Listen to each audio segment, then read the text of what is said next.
चलो जय जिनेन्द्र। जय जिनेन्द्र, आज का लेक्चर शुरू करेंगे। कल कुछ बात हुई थी, चली थी आगम के ऊपर। आगम के कुछ पाठ थे जो आगम कब लुप्त हुए, कब शुरू हुए, उसकी चर्चा हुई थी। अभी जो हमारे पास आगम है वो परिपूर्ण है क्या? इतने तो पुस्तक थे नहीं, क्योंकि हजारों हाथी के वजन तुल्य जो सही बनाई जाए और लिखे जाए तब भी आगम शास्त्र का पार उस पर लिखा नहीं जाता। तो हम ये समझेंगे कि जो भी गाथा और गाथार्थ जो 14 पूर्व में का जो पूरा संकलन होता है वो तो शायद अभी हमारे पास होगा नहीं, लेकिन जो संक्षिप्त सार है वो तो ज़रूर होगा। क्योंकि इसी मुद्दे को समझना है कि अगर आपके पास 500 गाथा के एक सूत्र होगा और आप उसको कम करना, संक्षिप्त करना चाहोगे और 500 में से सिर्फ 150 ही गाथा अगर करना चाहोगे तो आप वो 500 में से जो सार है वो पूरा का पूरा ले लोगे, बराबर। तो यही होता है कि जब भी बड़ी मात्रा की जो गाथा पाठ होते हैं उनमें से अगर छोटा बनाया जाए तो वो पूरा सार उसके अंदर ले लिया जाता है। तो हमें यही समझना है कि अगर हमारे पास आज 45 आगम भी है तो ये संपूर्ण है और संपूर्ण सार हमारे पास। आपको इस बात पे ज़रूर ध्यान देना है। आपको ये नहीं समझना है कि इसका अर्थ ये हुआ कि आपके पास अधूरा पाठ। तो ये सोच के अगर हम चलेंगे ना तो जो है उसको भी हम पूरा समझ नहीं पाएंगे।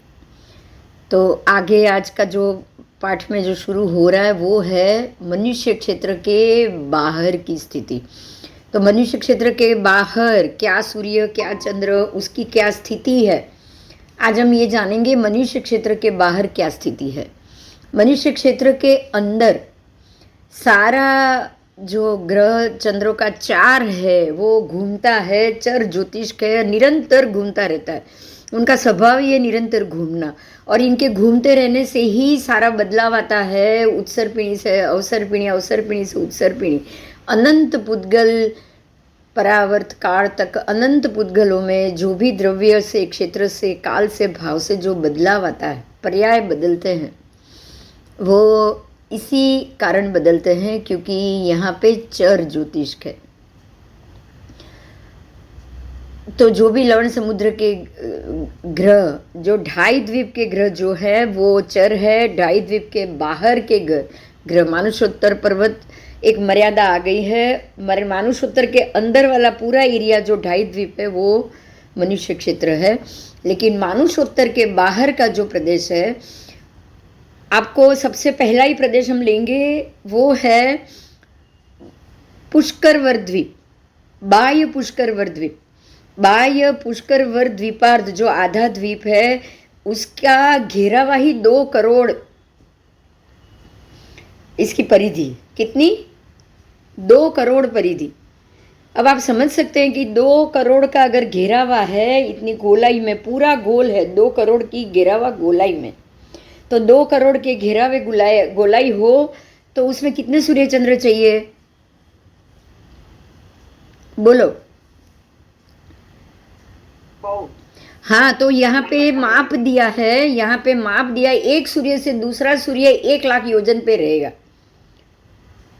मैक्सिमम 1 लाख योजन, बस। उससे ज़्यादा दूर भी नहीं, उससे ज़्यादा नज़दीक भी नहीं, ये फिक्स रहता है। एक सूर्य से दूसरा सूर्य 1 लाख, उससे तीसरा सूर्य 1 लाख। तो अब आप समझ सकते हैं कि 2 करोड़ को अगर आप 1 लाख से डिवीज़न करो, 200, हाँ तो नहीं 200 नहीं, ज़्यादा ही होगा शायद। 1 लाख पे 1 सूर्य है तो 10 लाख पे 10 सूर्य हो गए, 1 करोड़ पे 100 सूर्य हुए। हाँ, तो 2 करोड़ पे 200 सूर्य, बराबर बराबर। तो बराबर 200 सूर्य एक के बाद एक लाइन से पंक्तिबद्ध खड़े होंगे। कैसे होंगे? जो ऐसी गोलाई होती है उसमें पंक्तिबद्ध, एक के बाद एक, जो ऐसा जो उसका पूरा गोल सरफेस है वहाँ एक सूर्य है, वहाँ से 1 लाख के बाद दूसरा, 1 लाख के बाद तीसरा, 1 लाख के बाद चौथा, ऐसे 200 सूर्य एक लाइन में खाली बाह्य पुष्करवर द्वीप में है, क्योंकि उसकी परिधि 2 करोड़। अब उसके जैसे जैसे आप आगे जाते जाओगे परिधि और 3 गुना 3 गुना 3 गुना बढ़ती जाए, क्योंकि उसके बाद वाला जो क्षेत्र है पुष्कर वर समुद्र वो 32 लाख योजन का है। कितना? उससे दुगुना 32 लाख योजन। अब 32 लाख योजन की परिधि उसको 3 से गुणाकार करोगे तो कम से कम 10 करोड़ होगी। कितनी होगी? 11-12 करोड़ के ऊपर जाएगी वो। 32 लाख है तो वो 12 करोड़ की परिधि में और सूर्य चंद्र आ गए, उसके बाद में और सूर्य चंद्र आ गए। समझ में आ रहा है? प्रत्येक जितनी ज्यादा परिधि होगी, अब यहां समझना ये है कि परिधि के अर्थ ये गोलाई में सूर्य चंद्र जाएंगे। अब ये 32 लाख योजन चौड़ा भी हुआ ना, 32 लाख योजन तो आयाम विश्कम है, 32 लाख योजन ऐसे है और पूरा 10 करोड़ ऐसे है। समझ में आ रही है मेरी बात? मेरी ये बात समझ में आई? देखो 32 लाख योजन यहां से यहां तक होगा नाप, ये कोने से ये कोने तक 32 लाख, लेकिन पूरा जो गोलाई है वो हो गया 10 करोड़। तो सूर्य चंद्र तो गोलाई में खड़े रहने वाले, सूर्य चंद्र ऐसे गोलाई में खड़े रहने वाले, एक के बाद एक पंक्तिबद्ध गोल में जाएगा। हर एक क्षेत्र के एक ही लाइन में सूर्य चंद्र जाएंगे और वो स्थिर रहेंगे। मतलब कि मनुष्य क्षेत्र के बाहर जितने भी चंद्र है वो सर्वदा अभिजीत नक्षत्र में ही पाया जाएगा। नक्षत्र 28 है, हर एक एक चंद्र के एक सूर्य के, लेकिन सूर्य चंद्र किसके नक्षत्र के साथ रहेंगे? यहाँ तो घूमते रहेंगे, वहाँ घूमते नहीं रहेंगे। वहाँ चंद्र हमेशा अभिजीत नक्षत्र में और सूर्य हमेशा पुष्य नक्षत्र में ही वर्तमान रहता है, कोई दूसरे नक्षत्र में कभी नहीं जाएगा, क्योंकि वहाँ स्थिर है। ठीक है, सब स्थिर है, नक्षत्र भी स्थिर है, ज्योतिष, सूर्य चंद्र ग्रह, बस सब तारा सब स्थिर है। उसके बाद मानुषोत्तर पर्वत के बाद अब क्या क्या द्वीप समुद्र है उसको हम समझेंगे। स्वयंभू रमण समुद्र तक परमात्मा ने इसको, हम ये कहते हैं कि अपनी केवल ज्ञान की दृष्टि से बहुत कुछ बताया है, उसको अभी हम जानेंगे। तो मनुष्य क्षेत्र के बाहर एक सूर्य से एक चंद्र, एक सूर्य से एक चंद्र 50,000 योजन दूर, और वो चंद्र से वापस सूर्य 50,000 योजन दूर। तो आप ऐसे हिसाब गिनोगे तो एक सूर्य से दूसरा सूर्य 1 लाख योजन हो गया, और एक चंद्र से दूसरा चंद्र भी 1 लाख योजन पे हो गया। ठीक है, तो सूर्य से चंद्र 50,000 और सूर्य से सूर्य 1 लाख, ऐसे ही चंद्र से चंद्र 1 लाख योजन। तो इसको ऐसा कहा जाएगा कि सूर्य से अंतरित चंद्र, चंद्र से अंतरित सूर्य, सूर्य से अंतरित चंद्र। समझ में आ रहा है? अंतरित शब्द का अर्थ समझ में आ रहा है?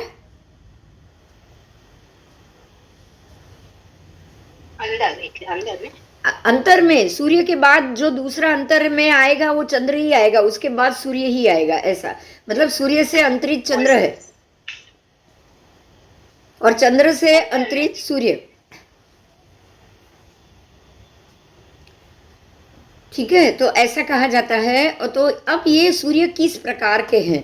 तो सूर्य और चंद्र का प्रकाश मिक्स हो जाता है, क्योंकि सूर्य का प्रकाश तो इस तरफ 1 लाख, इस तरफ 1 लाख, बहुत लंबे तक जाता है, तो उसमें चंद्र का प्रकाश मिक्स हो गया 50,000 में ही। तो दोनों का प्रकाश मिक्स हो जाने के कारण अनेक वर्ण उसमें से उत्पन्न हो जाती है, अनेक वर्ण वाली प्रकाश रूप लेश्या। ऐसे चंद्र से सूर्य अंतरित होने के कारण चित्र अंतर, उसको क्या कहा जाएगा? हम चित्र विचित्र बोलते हैं ना, रंग। अगर कोई एक रंग ना हो तो हम चित्र विचित्र बोलते हैं कि नहीं? चित्रड़ा भमड़ा अपने भाषा में होता है कि नहीं होता है? तो ऐसे चित्र अंतर कहा जाता है। उसमें चंद्र हमेशा शीत लेश्या वाला ही मिलेगा, ठंडा ही मिलेगा, और सूर्य हमेशा उष्ण लेश्या वाला मिलेगा। तो अब दोनों की लेश्या भी मिक्स हो गई, इसलिए चित्र लेश्या। इसलिए उसको क्या कहा जाएगा? चित्रलेशिया। चंद्र की लेशिया सुख लेशिया है और सूर्य की लेशिया को चंद्र लेशिया कहा गया। तो मनुष्य क्षेत्र में जो चंद्र सूर्य ग्रह नक्षत्र तारा रूप जो देव हैं वो ऊर्ध्वोपपन्नक नहीं होते। ये देव ऊर्ध्वोपपन्नक नहीं होते। ऊर्ध्व में जाने वाले, अधो में आने वाले, मतलब जो ज्योतिष चक्र ऊर्ध्व में भी गति करता है, अधो में भी गति करता है, लेकिन यहाँ नहीं होगा ऐसा। उसके बाद चारोपपन्नक भी नहीं होते। चारोपपन्नक का मतलब चार करने वाला, घूमने वाला। तो ये तो बिल्कुल चार स्थिति का अभाव है यहाँ पे। तो ये चार स्थिति का अभाव वाले होते हैं। गति रतिक नहीं होते, लेकिन गति रहित होते हैं। बात समझ में आई? इनको गति रहित कहा जाएगा।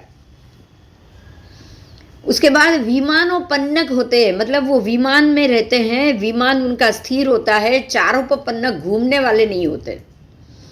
स्वभाव से ही ये गति रहित है। तो चंद्रादि देव ऊपर की तरफ कलम्बुक किए हुए पुष्प के आकार का है। अब ऊपर की तरफ मुख किया हुआ पुष्प का अर्थ ये हुआ कि ऊपर की तरफ जहाँ पे वो प्रकाश देंगे वो प्रकाश वाला होगा, लेकिन जहाँ पे एंड भाग होगा वहाँ पे संकुचित नाड़ी के रूप में छोटा हो जाएगा। तो ऐसा जो ताप क्षेत्र होता है वो बाहर की तरफ हजारों योजन और अंदर की तरफ अनेक हजार। बाहर हजारों, अंदर की तरफ अनेक हजार, बस ज़्यादा नहीं, कुछ ही हजार। अब ये बाह्य पर्षदा की बात की है। बाह्य पर्षदाओं से विकुर्वित अनेक रूपधारी जो धमाल करते हैं, म्यूजिक बजाते हैं, आहत करते हैं, अविच्छिन्न नाट्य, गीत, वाजिंत्र, तंत्री, तल, ताल, त्रुटि, तूर्य, धन, मृदंग, तुमुल शब्द और ये सबसे श्रेष्ठ प्रकार से बजाते हुए मृदंग ध्वनि और गति घूमने वाला जो है वो मनुष्य क्षेत्र के अंदर है, लेकिन मनुष्य क्षेत्र के बाहर इनमें से कुछ भी नहीं है। समझ में आया? बाहर बिल्कुल शांत ग्रह है, शांत लोग है, शांत देव है। लोग तो है नहीं, लेकिन जो ज्योतिष का देव है वो तो वहाँ पे मिलेंगे ही मिलेंगे। इसके अलावा और वंतर, वाण व्यंतर और बाकी देवों की आवन गावन, वो भी आवन जावन भी मिलेगी। और ख़ास करके समंदर में मत्स्य आदि तिर्यंच भी मिलेंगे। तो ये सब जो जहाँ वहाँ है उसके बराबर अगर आप कंपेयर करने जाओगे तो यहाँ के जो देव, ज्योतिष देव आवाज़, कलकल नाद, धमाल करके आवाज़, तंत्री ताल बजाते बजाते घूमते हैं। यहाँ पे ये सारे चुप है, स्थिर है, कुछ भी आवाज़ नहीं कर रहे, शब्द समूह ही नहीं है यहाँ पे। उसके बाद जब भी इनका इंद्र, जो भी सूर्य है तो उसका इंद्र, चंद्र है तो उसके इंद्र, जब भी वो चवित हो जाते हैं, उनका स्थान खाली होता है, तब एक समय जगन्य से कोई दूसरा इंद्र आ जाएगा। नहीं तो 6 मास तक भी हो सकता है, ज़्यादा से ज़्यादा 6 मास तक भी वो स्थान पे इंद्र ना आए, तब तक सामान्य देव उसकी रक्षा करेंगे। तब समझ में आ गया मनुष्य क्षेत्र के बाहर जो सूर्य, चंद्र, ग्रह, नक्षत्र, तारा और ज्योतिष देव है वो कैसे है, मालूम पड़ गया?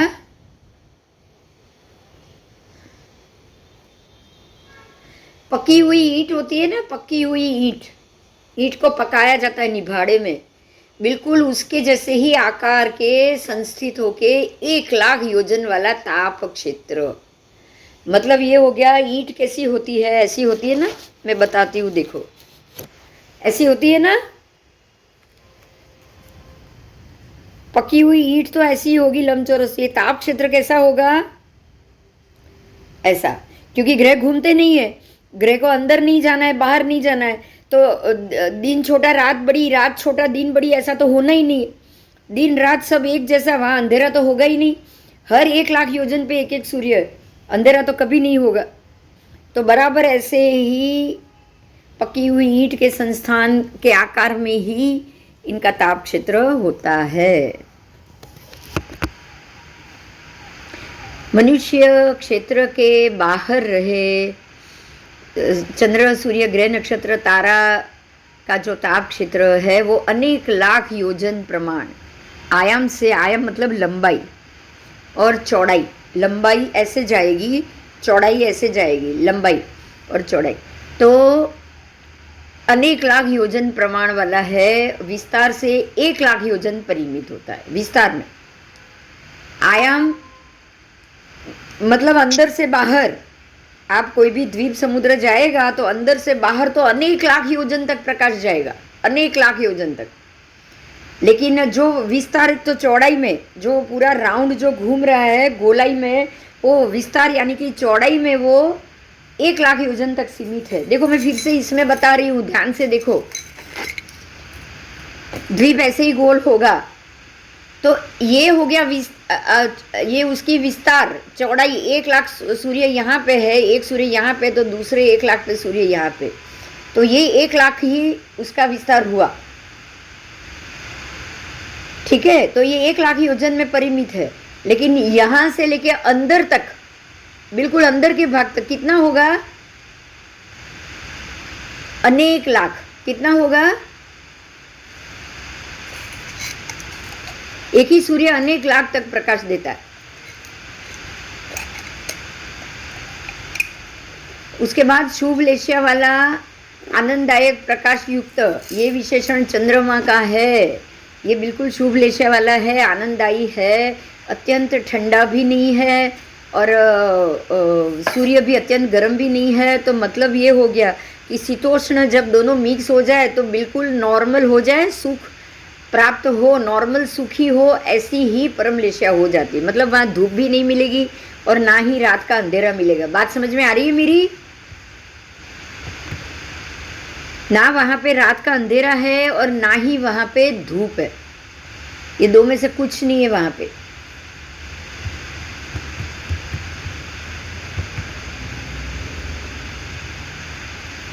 तो मंद आतप लेशिया, अनति उष्ण स्वभाव वाली, तड़का वाली, तड़का रूप जो धूप आती है ऐसी लेशिया, ये सब कुछ यहाँ नहीं होता। और चंद्रादि देवों के इंद्र जब भी चवित होते हैं तब तक 4-5 सामानिक देव मिलके उनके स्थान का पालन करते हैं।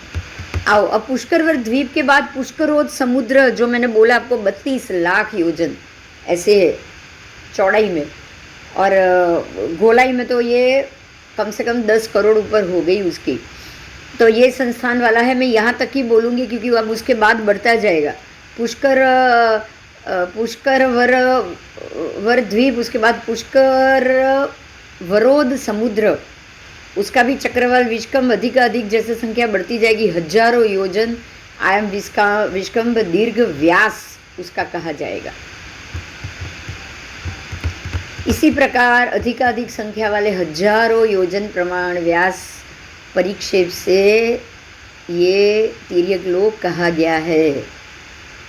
अब पुष्करोद की बात की है, पुष्करोद समुद्र में, पुष्करोद समुद्र तो 64 लाख योजन का हो गया है। कितना?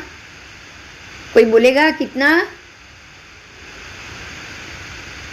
64 लाख योजन चौड़ा।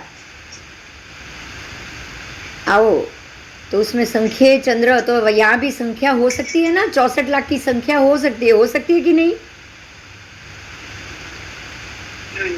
हो सकती है। 32 लाख में आपने एक के बाद एक देखा तो आपने इतना नंबर कहा कि भाई पुष्करवर द्वीप में इतने सूर्य, बाहर में इतने सूर्य होने चाहिए 16 लाख में, तो ये तो 64 लाख है, तो उससे 4 गुना तो उसकी परिधि भी हो जाएगी, और 4 गुना परिधि मतलब 40 करोड़ परिधि हुई, और 40 करोड़ परिधि में तो कितना सारा सूर्य चंद्र होगा बोलो, फिर भी आप गिन पाओगे? बराबर आप गिन पाओगे, तो गिन पाओगे, इसीलिए 400 सूर्य होंगे यहाँ पे। तो इसके लिए यहाँ संख्यात सूर्य शब्द आया है कि यहाँ तक तो आप उसको गिन सकते हो, संख्येय चंद्र, संख्येय सूर्य, क्योंकि आप गिन सकते हो। अब उसी प्रकार से आगे आगे वरुण वर द्वीप, अब इसके बाद है वरुण वर द्वीप, तो 64 से डबल, उसके बाद वरुण समुद्र, फिर उसके बाद कुंडल वराव भास द्वीप, उसके बाद कुंडल वराव भास समुद्र, अब आपको उसको सारे को 64 से डबल, उससे और डबल, उससे और डबल करते जाना। अब तो अभी हम गिनती भी नहीं कर पाएंगे। भगवान कहते हैं कुंडल वराव समुद्र को रुचक द्वीप से वृत्त वलयाकार संस्थान से व्याप्त होके रहा है। मतलब अब कुंडल वराव भा समुद्र के बाजू में रुचक द्वीप है। क्या है, हम स्नात्र में बोलते हैं ना, रुचक द्वीप से दिक कुमारी आती है ना स्नात्र में। रुचक द्वीप नी चौबाड़ी बोलो छो, खबर है? हाँ, तो ये रुचक द्वीप इतना दूर है, वहां से भगवान के जन्म के वक्त देवी रुचक कुमारी आती है, रुचक दिक कुमारी।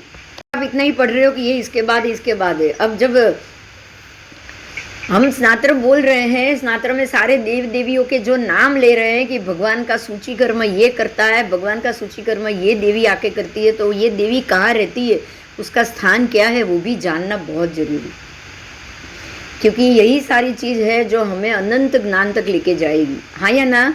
हमें अनंत ज्ञान चाहिए तो हमें ये सारी चीज़ का ज्ञान लेना पड़ेगा कि ये देवी कौन है और वो कहाँ से आई। आओ, इसके बाद आएंगे रुचक द्वीप के बाद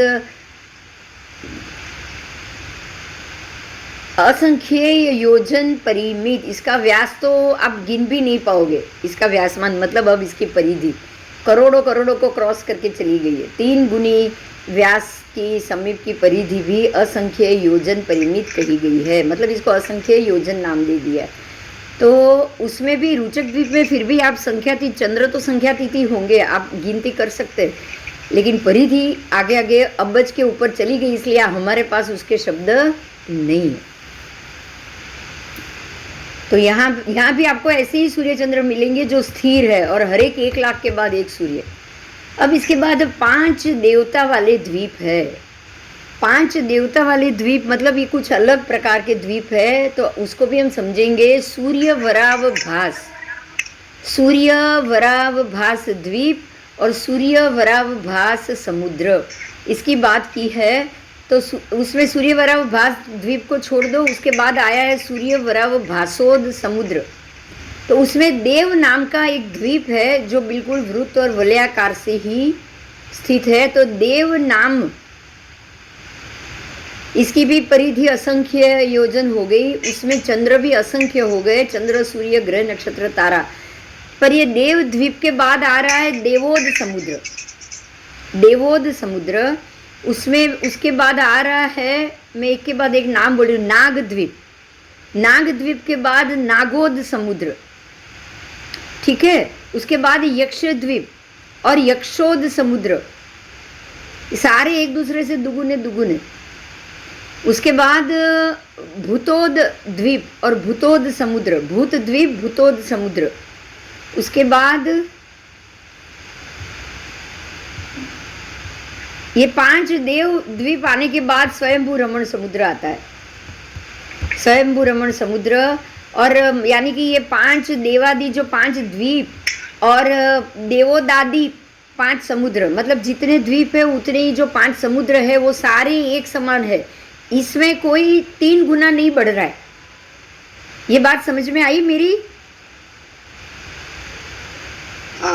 ये जो द्वीप है ना, जैसे कि एक के बाद एक उसकी जो व्यासमान है वो बढ़ता जाता है, लेकिन यहाँ पे एक समान बोला है, 5 द्वीपों को एक समान माप, और 5 जो उसके जो समुद्र है वो भी एक समान।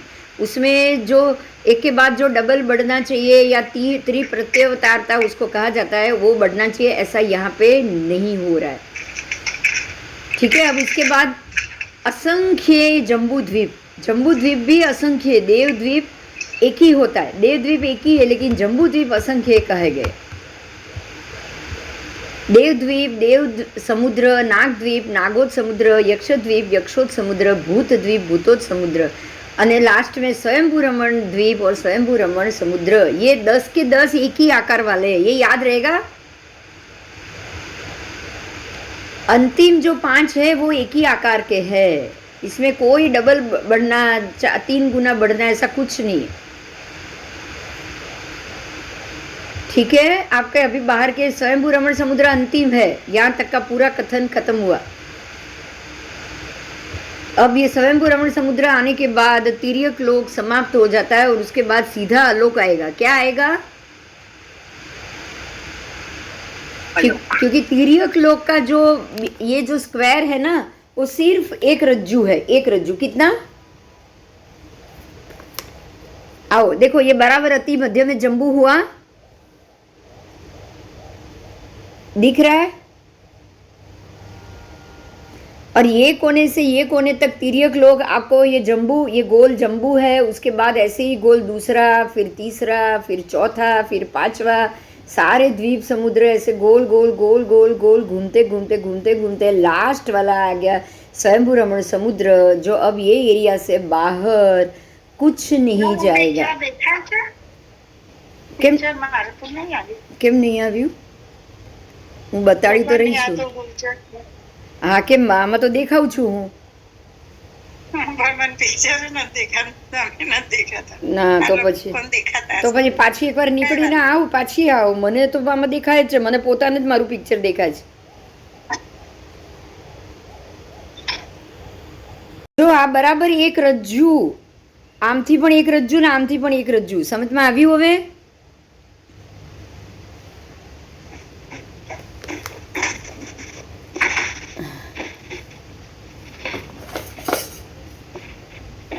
તો આ જે એક રજ્જુનું માપ છે, આમથી એક રજ્જુ, આમથી એક રજ્જુ, આ એક રજ્જુમાં વચમાં બરાબર જંબુ, અને जम्बू के बाद सारे एक के बाद एक द्वीप समुद्र डबल दुगुना दुगुना दुगुना होते जाएंगे, लेकिन जो पीछे के 5 द्वीप समुद्र है वो एक ही माप रहेगा, दुगुना नहीं होगा।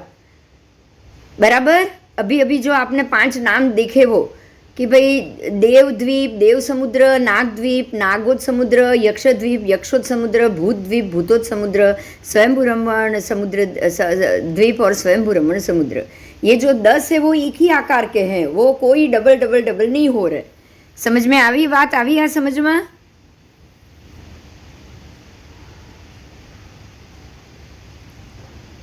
अने जैसे ये खत्म हो जाएगा, एक रज्जू इस तरफ, एक रज्जू इस तरफ, दोनों तरफ एक एक रज्जू बढ़ेगा ना।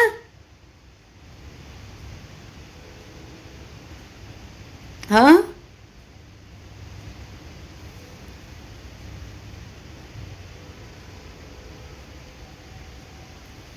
तो लास्ट जो आएगा, लास्ट एंड स्वयंभू रमण समुद्र का एंड ऐसे गोलाई में, उसके बाद पूरा आलोक है। क्या है? क्योंकि लोक ये एक रज्जू में ही खत्म हो गया।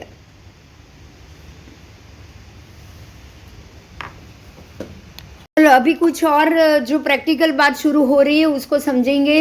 कि गौतम स्वामी ने प्रश्न किया है, सूर्य प्रज्ञप्ति का ये प्रावृत है कि हे भगवान, कितने प्रकार से, किस आधार से आप चंद्रादि का अनुभव कह रहे हैं? तो परमात्मा कह रहे हैं कि चंद्रादि के अनुभव में भगवान क्या कह रहे हैं उसको हम सुनेंगे। लोग क्या कह रहे हैं परमात्मा ने पहले ये बताया, लेकिन परमात्मा कह रहे कि हूँ एम कहूँ छूँ। परमात्मा कह रहे हैं कि सकल शास्त्र तत्वज्ञ केवल ज्ञान दृष्टि से अवलोकन करते हुए मैं इस प्रकार से कह रहा हूँ कि सूर्य और चंद्र देव स्वरूप है, वो महर्द्विक है, शक्तिशाली है, महासमृद्धशाली है, महानुभाव है, बहुत बड़ी हस्ती है, वो महाद्युतिवान है, महाबलवान है, महायशवान भी है, क्योंकि इंद्र है, सब लोग उसे मान देते हैं। द्रव्य आस्तिक मत के कारण उससे वो ऐश्वर्यपूर्ण देव है, सारे ऐश्वर्य से परिपूर्ण। पहले उत्पन्न हुए और अपने आयुष्य का क्षय होने के बाद वो चवित होते हैं। पहले उत्पन्न होंगे और जैसे आयुष्य खत्म होगा तब चवित हो जाएंगे, मतलब क्षय हो जाएगा उनका। तो उत्पन्न होके वो अपने स्थान में आते हैं, वहाँ पे जितना दिन रहना है रहते हैं, उसके बाद वहाँ से वो चवित होके आयुष्य क्षय होने से ही वो वहाँ से बाहर निकल जाएंगे। तो इस प्रकार से ये भ्रमण परायण ये देव एक स्थान में क्षण मात्र भी नहीं रह सकते हैं। तो सूर्य चंद्र ग्रह नक्षत्र तारा रूप ये सारे देव ऐश्वर्य, सर्व प्रकार के ऐश्वर्य से परिपूर्ण, उनके पास सब कुछ है। वो कुछ भी कर सकते हैं, इतना समझना कि सर्व प्रकार से वो स्वतंत्र है। स्वतंत्र भारत में सारे नागरिक स्वतंत्र है, बिल्कुल यहाँ भी वैसे ही उनको जो मर्जी ये करेंगे, लेकिन हम लोग जो मर्जी नहीं कर सकते। बोलो कर सकते हैं? बताओ, क्या आप लोग जो मर्जी कर सकते हो?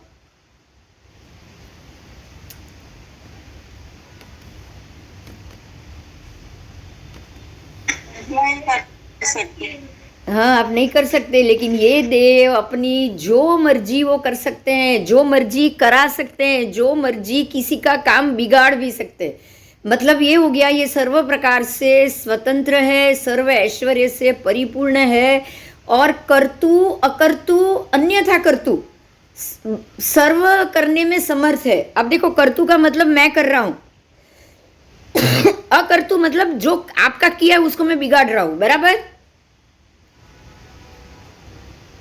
और अन्यथा कर्तु मतलब अगर किसी का किया वो मैंने बिगाड़ा, पर अकर्तु का मतलब मेरी मर्जी, मैं नहीं करूंगा, आप मुझे फोर्स नहीं कर सकते। हाँ या ना?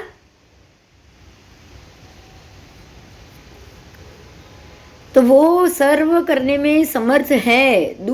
अब ऐसे दो स्वतंत्र देव आके लड़ेंगे तो क्या होगा, आप बता सकते हो? बोलो क्या होगा? शक्तिशाली है, सामर्थ्यवान है, दो देव आमने सामने आकर लड़ने लगेंगे तो क्या होगा? युद्ध। और बाकी तो जमीन और बाकी के जीवों का मरना होगा ना, उनको तो कुछ नहीं होगा, बराबर, वो तो देव है। तो नाश किसका होगा? उनका तो नहीं होगा बिल्कुल, वो तो अपने आयुष्य पूरा करके ही जाने वाले। तो नाश किसका होगा बताओ?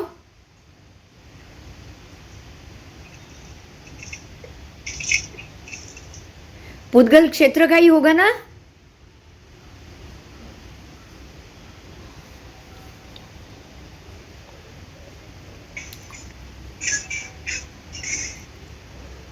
मतलब ये हुआ कि अगर बिजली गिरानी है तो इनको कोई हवा पानी चाहिए।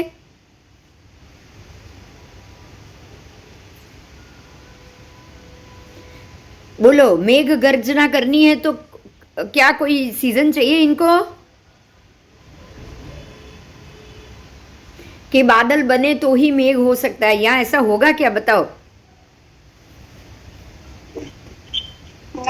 नहीं। अच्छा, अशनिपात, इस चीज को ये शब्द को समझो। अशनिपात, अशनिपात का मतलब क्या है पता है? जब भी मारी मरकी होती है ना, ऊपर से मांस गिरना, ऊपर से खून गिरना, लहू गिरना, कुछ भी होना, होता है कि नहीं होता है बताओ? इसको अशनिपात कहा जाता है। उसके बाद जैसे प्लेग जैसा हो और कुछ ज्यादा बड़ा हो तो इतने रोग हो, लोग मरते जाए पटपट, मारी मरकी, या फिर अगर कोई ऐसे देवताओं का कोप मिले और जो पूरी पृथ्वी और उस लोगों को परेशानी करे, तो ये सारी चीज के लिए क्या कोई मौसम या किसी की जरूरत है?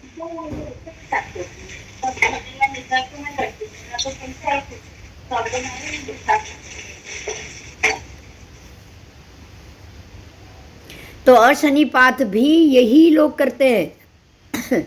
इसका अर्थ ये हुआ कि ये देव कुछ भी करने में समर्थ है और सर्वथा स्वतंत्रपणा से क्षण क्षण में जगत में नवीन करते रहते हैं। तो अब ये लोग जो व्यक्ति अपनी मर्जी के हिसाब से अगर जबरदस्ती भी लोगों के ऊपर करेगा तो वो तो बात बात में करेगा कि नहीं करेगा? बोलो।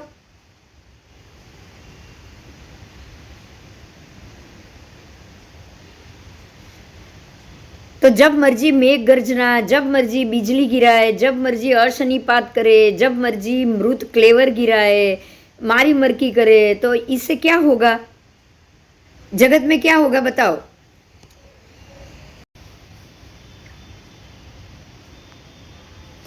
तो ये हुआ कि ये देवताओं की यहाँ पे फल सूची बताई, देवताओं की शक्ति बताई, ग्रह नक्षत्र के जो भी पांचों ग्रह, सूर्य चंद्र ग्रह नक्षत्र तारा, पांचों ज्योतिष चक्र के जो भी देव है वो सब, ध्यान दीजिए, ये परमात्मा कह रहे कि ये जो भी पांचों ग्रह नक्षत्र, तारा, सूर्य चंद्र, ये सब के जितने भी देव हैं वो सारे ऐश्वर्य से परिपूर्ण, सारे स्वतंत्र, सारे कर्तु अकर्तु अन्यथा कर्तु करने में समर्थ, और जब भी ये अपनी मर्जी हो उस हिसाब से जगत को नया नया बनाते रहते हैं।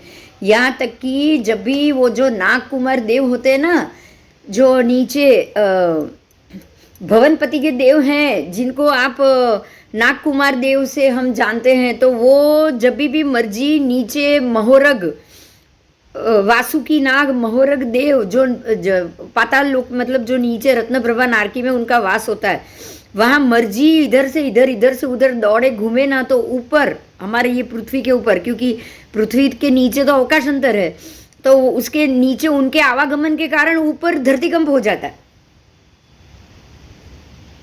ये आप हमारे आगम कह रहे हैं। कौन कह रहे हैं पता है? आगम कह रहा है 3 कारण से धरतीकंप होता है। एक तो वो जो घनोदधिक घनवात है उसमें वायु की क्षुब्ध होने के कारण, अगर वायु में घटतपन हुआ या बड़ा हुआ या पानी बढ़ गया या वायु बढ़ गया, तो उसके कारण परपोटा होते कि नहीं होते पानी में?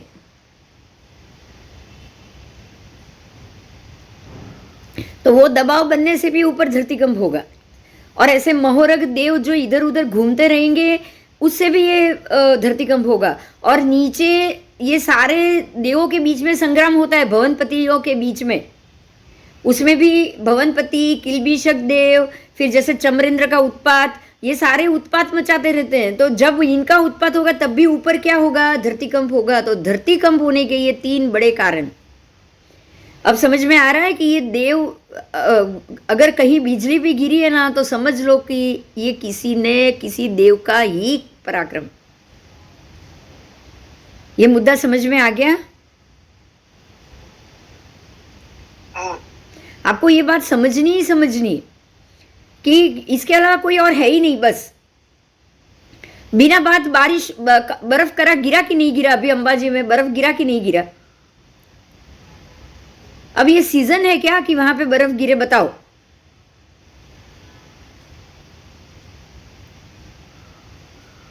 कभी भी ऐसा होता है?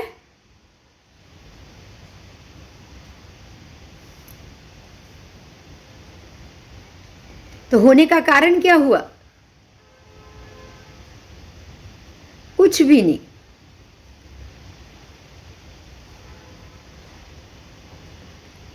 ठीक है,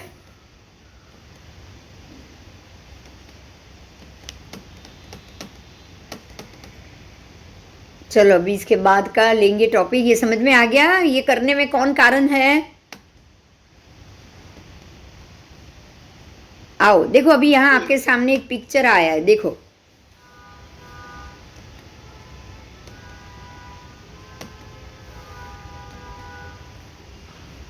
दिख रहा है पिक्चर स्क्रीन पे? हाँ हाँ हाँ, आओ। पिक्चर तो इतना ही है, लेकिन आपको है ना ये पूरा, जैसे कि ये जम्बू द्वीप है गोल, बराबर? ये मेरा कर्सर घूम रहा है, दिख रहा है?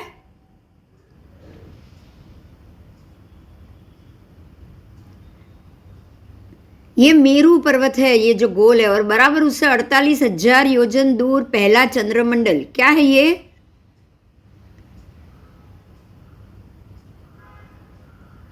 बोलो।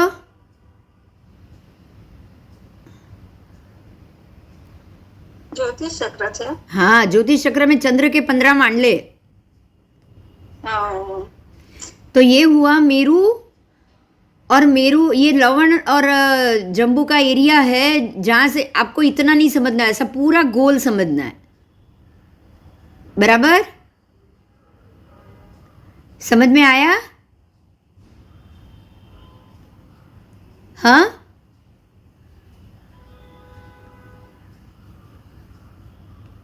तो ये पहला मंडल है, और दूसरा, तीसरा, चौथा, 5वां, 6वां, 7वां, 8वां, 9वां, 10वां, इसमें से पहले 5 जो है, 1, 2, 3, 4, 5, वो जम्बू द्वीप के अंदर है, और यहाँ से लवण शुरू हो जाता है, ये एरियाज। और पीछे के जो 10 है ना, वो 10 के 10 लवण समुद्र में। कहाँ पे?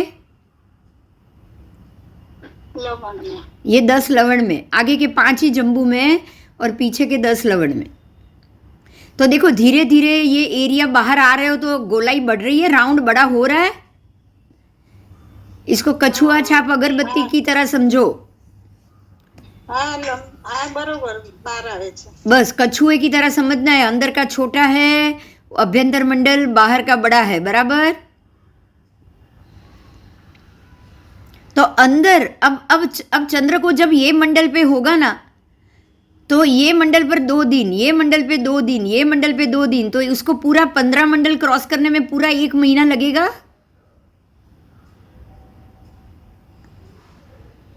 हाँ,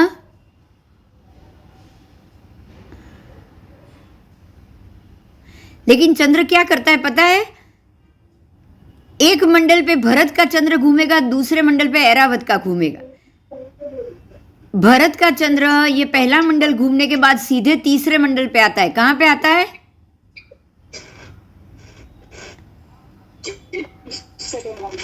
और तीसरा मंडल भी घूमने के बाद सीधे 5वें मंडल पे आता है. और ऐसे में ऐरावत दूसरे मंडल पे ऐरावत का घूम रहा है, तो ऐरावत दूसरे के बाद सीधा चौथे पे आएगा. तो यही कारण है कि दोनों चंद्र अलग अलग मंडल पे हर 2 दिन बाद घूमेंगे. तो ऐसे एक एक मंडल छोड़ के अगर भरत का चंद्र घूमेगा तो 15 मंडल वो खाली 15 दिन में ही खत्म करेगा ना. एक मंडल पे 2 दिन लगता है. कितना? 15. एक मंडल पे 2 दिन लगेगा, तो 7 मंडल क्रॉस करने में 14 दिन लगेगा ना, हाँ है ना. 7 और 7.5 को क्रॉस करना है तो 15 दिन में वो बाहर आ जाएगा कि नहीं, बताओ. हाँ हाँ, तो अंदर के भाग में जब अगर वो पहले मंडल पे हो और अगर पूर्णिमा हो रही है तो ये आषाढ़ सुद पूनम. समझ में आई अभी बात? और तब सूर्य बाहर होगा. होगा ना.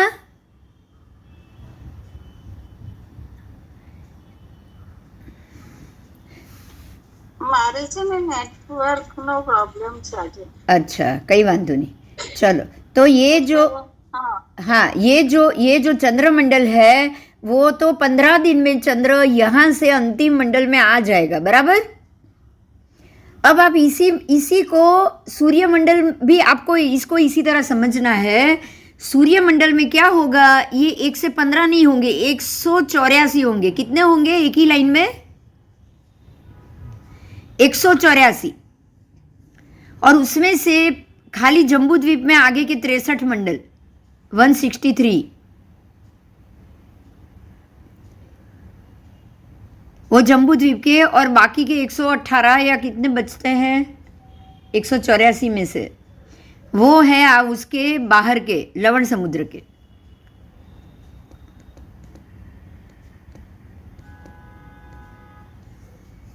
आओ, अब एक सूर्य और एक चंद्र के समूह, उसको पीटक कहा गया है. पीटक, बराबर. तो मनुष्य लोक में चंद्र और सूर्यों की ये 66 पीटक है. एक पीटक में 2 चंद्र और 2 सूर्य, 2 चंद्र और 2 सूर्य. जैसे कि जम्बू द्वीप के 2 सूर्य 2 चंद्र है, तो उसका एक पीटक हुआ. लवण में 4 सूर्य 4 चंद्र है, तो उसके कितने पीटक होंगे? 2, बराबर. अब घातकी खंड में 6 सूर्य 6 चंद्र है, तो 3 पीटक हुए. बस, तो 132 सूर्य और 132 चंद्र के 66 पीटक हो गए ना. तो ये सारे मेरू पर्वत को प्रदक्षिणा देकर घूमते हैं. और घूमते घूमते क्या करते हैं ये बताओ. चलो, थोड़ी देर पहले ही हमने जाना, जब ये अंदर के मंडल से बाहर आएंगे, बाहर के मंडल से अंदर आएंगे, तो खाली दिन रात छोटे बड़े करेंगे या फिर जो मर्जी बिहेव भी करेंगे? जो मर्जी बिहेव करेंगे. तो जब आप देखते हो कि कभी गर्मी की सीज़न है तो ज़्यादा गर्मी हो गई, कभी ठंडी की सीज़न है तो कम ठंडी हो गई, ठंडी की सीज़न में भी गर्मी बढ़ गई, या फिर बारिश की सीज़न में तो बारिश आ ही रही है लेकिन गर्मी में भी बारिश आ रही है. तो जो मर्जी हो रहा है कि नहीं हो रहा है? आज ये लोग उसको ग्लोबल वार्मिंग बोल रहे हैं, लेकिन क्या ये ग्लोबल वार्मिंग है? ये बताओ मुझे, ये क्या है?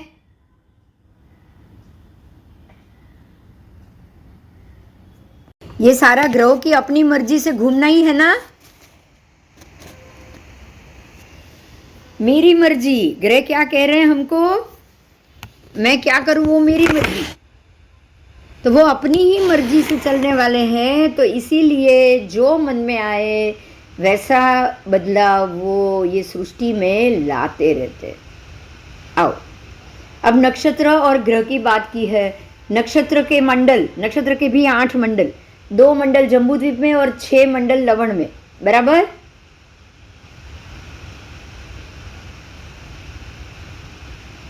तो ये भी ऐसे ही प्रदक्षिणा क्रम से घूमेंगे गोल मेरु को, है ना। और सूर्य चंद्र भी गोल घूमेंगे, लेकिन वो आगे पीछे चलते जाएंगे। लेकिन सूर्य ऊपर गया, अभी आज ऊपर गया, कल और ऊपर गया, परसों और ऊपर गया, ऐसा नहीं होता है। सूर्य चंद्र ऊपर नहीं जाएंगे, जाएगा कौन, ज्योतिष चक्र।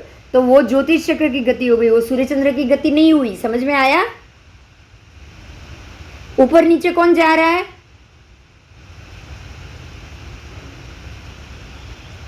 ज्योतिष चक्र जा रहा है।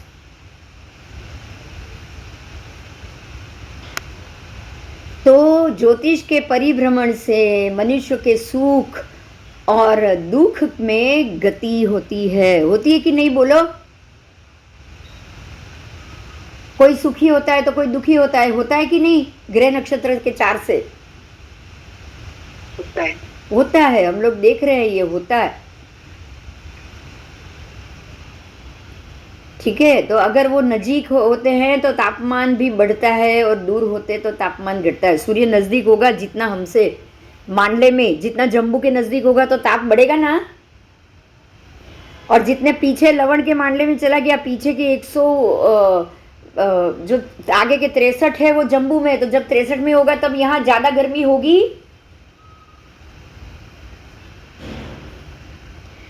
ना।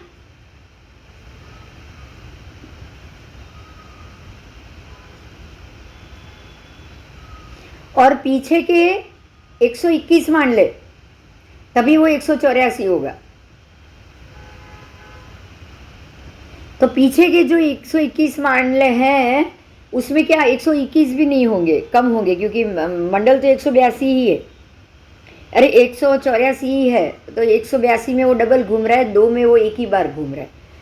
अगर मंडल तो 184 है, तो जो पीछे के जो आपके बाकी के जो है बचे हुए 111, तो वो जो 111 जो मंडल है, वो मंडल जब वो बाहर के मंडल में जाएगा तो ताप घट जाएगा, क्योंकि वो लवण की तरफ चला जाएगा, बराबर। तो जितना लवण में ज्यादा होगा तो जम्बूद्वीप में ताप कम होगा कि नहीं।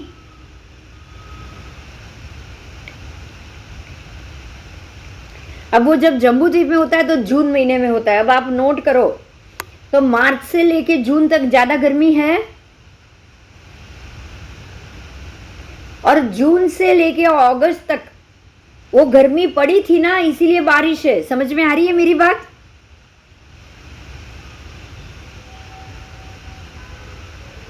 हाँ,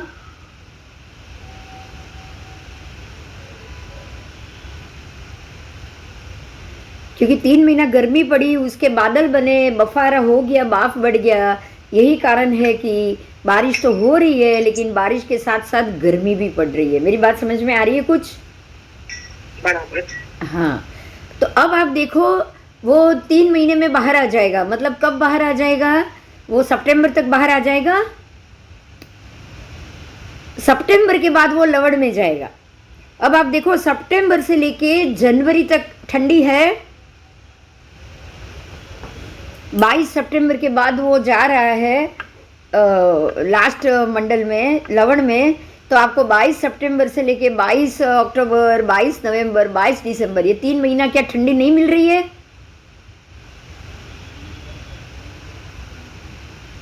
और अब वहां से वापस आ रहा है, जब वापस आ रहा है तो भी ठंडी मिल रही है। आप देखो, मार्च तक ठंडी मिल रही है। धीरे धीरे गर्मी बढ़ेगी, नज़दीक आएगा लास्ट महीना तक। लेकिन जो 4 महीना, 2 महीना आपको थोड़ी भी गर्मी मध्यम मिलेगा, लेकिन पीछे के 4 महीना जैसे अक्टूबर से लेके फरवरी तक तो बिल्कुल ठंडी होगी। बोलो होगी कि नहीं, क्योंकि सूर्य लवण में। समझ में आया क्यों।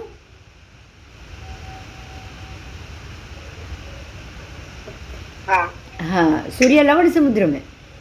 तो इस प्रकार से सूर्य चंद्र की गति हो रही है और इसी प्रकार से तापमान भी बढ़ता और घटता है। ठीक है, तापमान कैसे बढ़ा आपको समझ में आ गया। तो सूर्य का तापमान बढ़ा घटा, लेकिन चंद्र का वधघट किस कारण से हो रहा है? नीचे राहु के चलने के कारण। चंद्र क्षीण होता है, मतलब दिखने में धीरे धीरे धीरे काला दिखता जाता है। क्यों? क्योंकि राहु का विमान चंद्र के नीचे 4 अंगुल नीचे ही गमन कर रहा है, निरंतर गमन। तो प्रत्येक दिन वो राहु चंद्र को ढकता जाता है, इसलिए अमास होती है। और प्रत्येक अमास के बाद वो खुलता जाएगा 15 दिन में, इसलिए पूनम हो रही है। तो ये किसके कारण हुआ? राहु के कारण हुआ कि नहीं?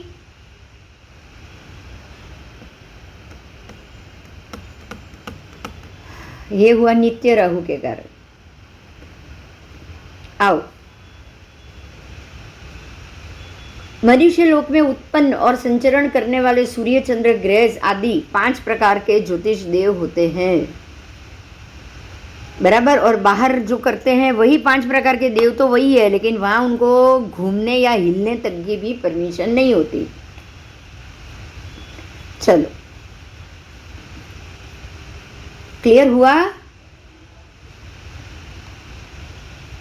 यहाँ पे ये बताया है कि जम्बूद्वीप में 2 सूर्य 2 चंद्र, लवण में 4 सूर्य 4 चंद्र, घातकी खंड में 12 सूर्य 12 चंद्र, और धीरे धीरे बढ़ रहा है। ऐसे 132 सूर्य और 132 चंद्र की यहाँ पे गिनती बताई गई है। समझ में आ गया? अब थोड़ा नया मुद्दा है, उसको थोड़ा समझेंगे। ये है गर्भ का मुद्दा। गर्भस्थ जीव, कायस्थ जीव, काया धारण करने वाले जीव, ये बहुत इंपॉर्टेंट मुद्दा है, उसको समझना है, इसलिए आप ध्यान से ही सुनना। 2 प्रकार के जीव गर्भ में गति पर्याय करते हैं। 2 प्रकार के जीव होते हैं जो गर्भ में भी गति करते हैं। कितने प्रकार के?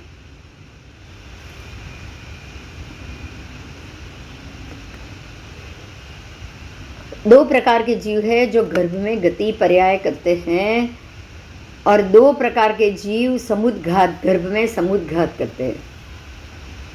फिर 2 प्रकार के जीव में कौन कौन आएंगे? एक ही नाम के 2 प्रकार है। एक है पर्याप्ता और अपर्याप्ता। समझ में आया? पर्याप्ता और अपर्याप्ता, पंचेंद्रिय जीव या कोई भी तिर्यंश के पेट में भी जीव गति पर्याय पाते। पर्याप्ता जीव और अपर्याप्ता दोनों जीव गर्भ में ही समुद्घात करते। फिर दोनों जीव, पर्याप्त अपर्याप्त दोनों जीव गर्भ में ही काल संयोग अवस्था का अनुभव करते हैं। उसके बाद 2 प्रकार के जीव, मतलब कि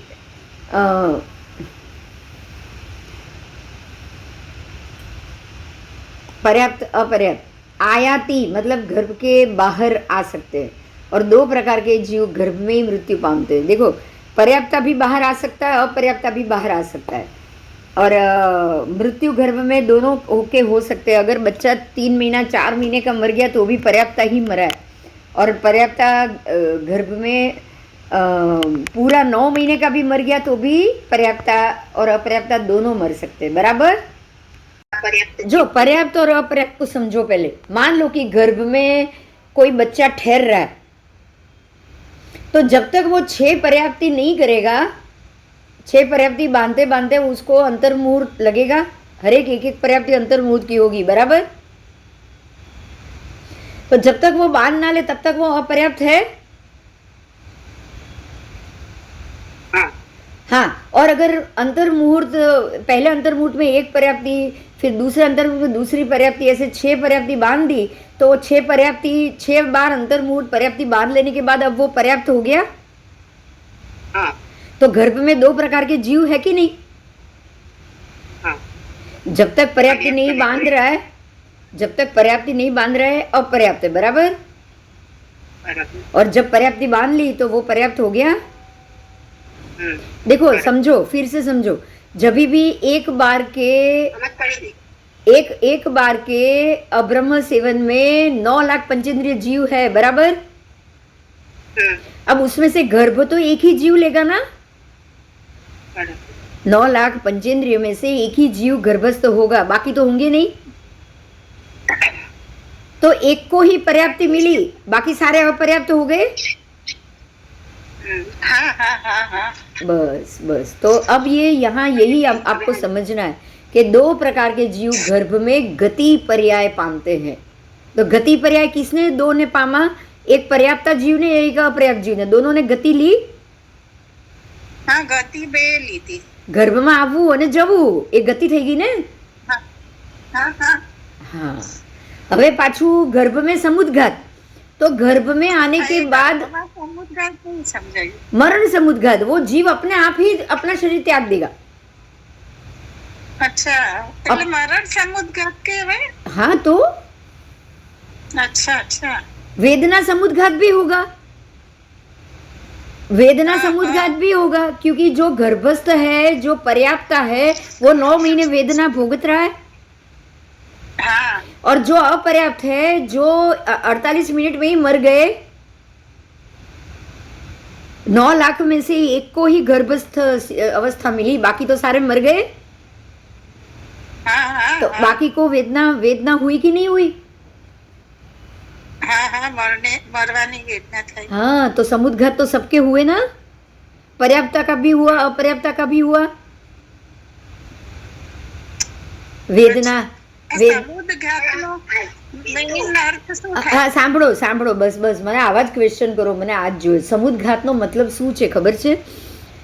તમે તમારા પૂરા આત્મા પ્રદેશોને બધાને ભેગા કરીને વેદના ભોગવો, એટલે વેદના समुद्घात। जीव अपने पूरे आत्म प्रदेश के साथ वो वेदना को भोगे, उसको वेदना समुद्घात कहा जाएगा। क्या कहा जाएगा? वेदना समुद्घात। जो समझो, जीव अपने सारे आत्म प्रदेश, मतलब अंदर की आत्मा अपने सारे प्रदेशों को एक साथ बाहर निकाल दे और ये शरीर छोड़ दे, उसको मरण समुद्घात कहेंगे। क्या कहेंगे? मरण समुद्घात। समझ में આવે છે હવે?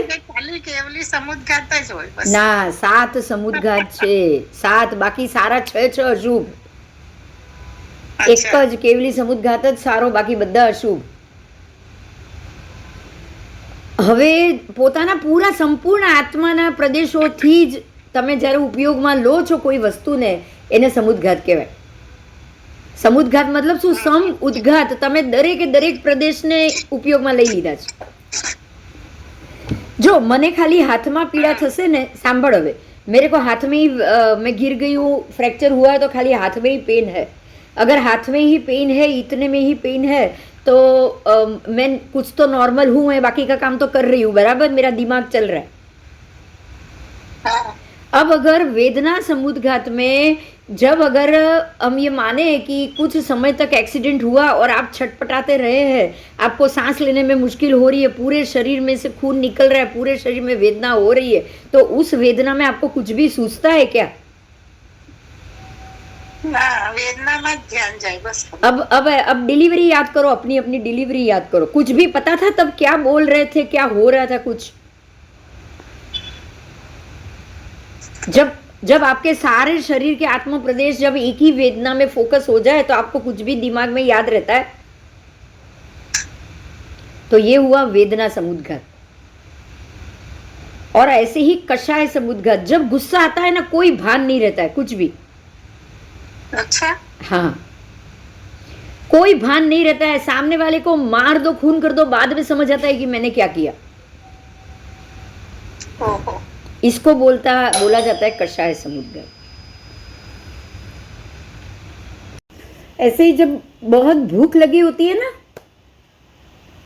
आपको एक बात मैं बताऊं, जब अब ऐसा बोला जाता है, जब बिल्ली या कुतिया जब भी बच्चों को जन्म देती है ना, उसको बहुत बहुत भूख लगी होती है, बराबर, दिमाग नहीं चलता है उसका, चाटेगी और चाटेगी, खून चाटेगी, चाटते चाटते बच्चे को भी चाट लेगी, उसकी चमड़ी वमड़ी सब चाट लेगी, उसको भान नहीं पड़ता है। इसको क्या बोलेंगे पता है? हाँ, इसको क्या बोला जाएगा? समुद्घात है ये, क्योंकि आपका दिमाग नहीं चल रहा है। तो जब भी वेदना हो तब आपका दिमाग नहीं चलेगा, जब भी कषाय गुस्सा हो आपका दिमाग नहीं चलेगा। अगर गुस्सा आया और आपने सामने वाले को लड़ाई शुरू कर ली, मारामारी शुरू कर ली, तो आपने आप उसको मार भी दोगे ना, तब भी उसके बाद में जब भान आएगा ना, तब हम बोलते हैं कि पता नहीं आधा घंटा मेरे को क्या हो गया था। ऐसा बोलते कि नहीं लोग? हाँ एम बोले थे, મને ખબર જ ના પડી मैं કેવી રીતે કરી। बस, तो ये जब आपको नहीं समझ में आ रहा है ना, वो पोर्शन है समुद्घात। આપઘાત કરે એ પણ કઈ हाँ, वो भी मरण समुद्घात। हो ये मरण समुद्घात આપઘાત કરે છે। એને એને એને પૂરા પોતાના આત્મપ્રદેશોને શરીરમાંથી એને બહાર કાઢવા છે, બસ। તો આ આપઘાતમાં તો વેદના બી આવી ગયો, સમુદ્ઘાત, કષાય બી આવી ગયા, બધા ઘણા સાથે 6 સમુદ્ઘાત આવી જશે એમાં। અને મરણ સમુદ્ઘાત તો દરેક જીવ કરવાનો જ છે। આપણે શું એકેન્દ્રિય પણ કરે છે, આ એકેન્દ્રિય પણ જે જગ્યાએ પોતાના શરીર, સમજો વનસ્પતિ છે ને, આપણા વનસ્પતિ શાક સમારીએ છીએ અથવા ફ્રૂટ સમારો છો, તો ફ્રૂટ જ્યારે સમારો છો ત્યારે તો અંદર જીવ છે। સમાર્યા પછી તમે જો 1 કલાક કરીને આખું ઢીલું નરમ પડી જશે એનું શરીર વરીર બધું। અચ્છા હા કેમ એને અચિત થઈ ગયું, હવે પહેલા સચિત હતું હવે અચિત થઈ ગયું, તો એ સચિતના અચિતમાં શું ફેર પડ્યો? જીવ નીકળી ગયું। હા, મરણ સમુદ્ઘાત કર્યું। જે વનસ્પતિ અંદર હતી, દાડમ તો દાડમ અને સફરજન તો સફરજન, એ સફરજને શું કર્યું, એના જેટલા પ્રદેશ, જેટલા જીવ હતા ને, એ બધાએ મરણ સમુદ્ઘાત કર્યું। એટલે કે હવે આ સફરજનને છોડી દીધું। સમજાયું? બરોબર। અંદરથી જે જીવ હતો એ પોતે પોતાના બધા આત્મપ્રદર્શન લઈને બહાર નીકળી ગયો। એ બહાર નીકળી ગયો એટલે હવે એ કલાકની અંદર તો એ એકદમ છૂટું પડી જશે। તો આને કહેવાય મરણ સમુદ્ઘાત। હવે ધ્યાન દો, હજી હવે આ વાત નીકળી છે એટલે એક વધારે મુદ્દો કહું છું। ભગવાને શું કીધું છે ખબર છે? મન વિચલિત ન થાય એવી રીતના દરેક કામ કરવાના છે। અને यही कारण है कि आपको ये पता होगा, परमात्मा ने कभी 1.5 मासी में भी खत्म कर दिया, तब 5 महीने और 25 दिन में भी पाना किया है कि नहीं किया? हाँ, उन्होंने 2 मासी का इंतजार नहीं किया है। क्यों? क्योंकि मगज न चाले ત્યાં સુધી ભૂખા નહીં રહેવાનું, સીધી વાત। તમે જે પણ તપ કરો છો, તમે જે પણ, અચ્છા, આ વિશ્વભૂતિ અણગાર નિયાણું ક્યારે બાંધે? નિયાણું બાંધ્યું ત્યારે એમને થયું હશે ને, મારું મગજ જ નહીં ચાલ્યું, કશાય સમુદ્ઘાત આવ્યો કે નહીં? એને કહેવાય કશાય સમુદ્ઘાત।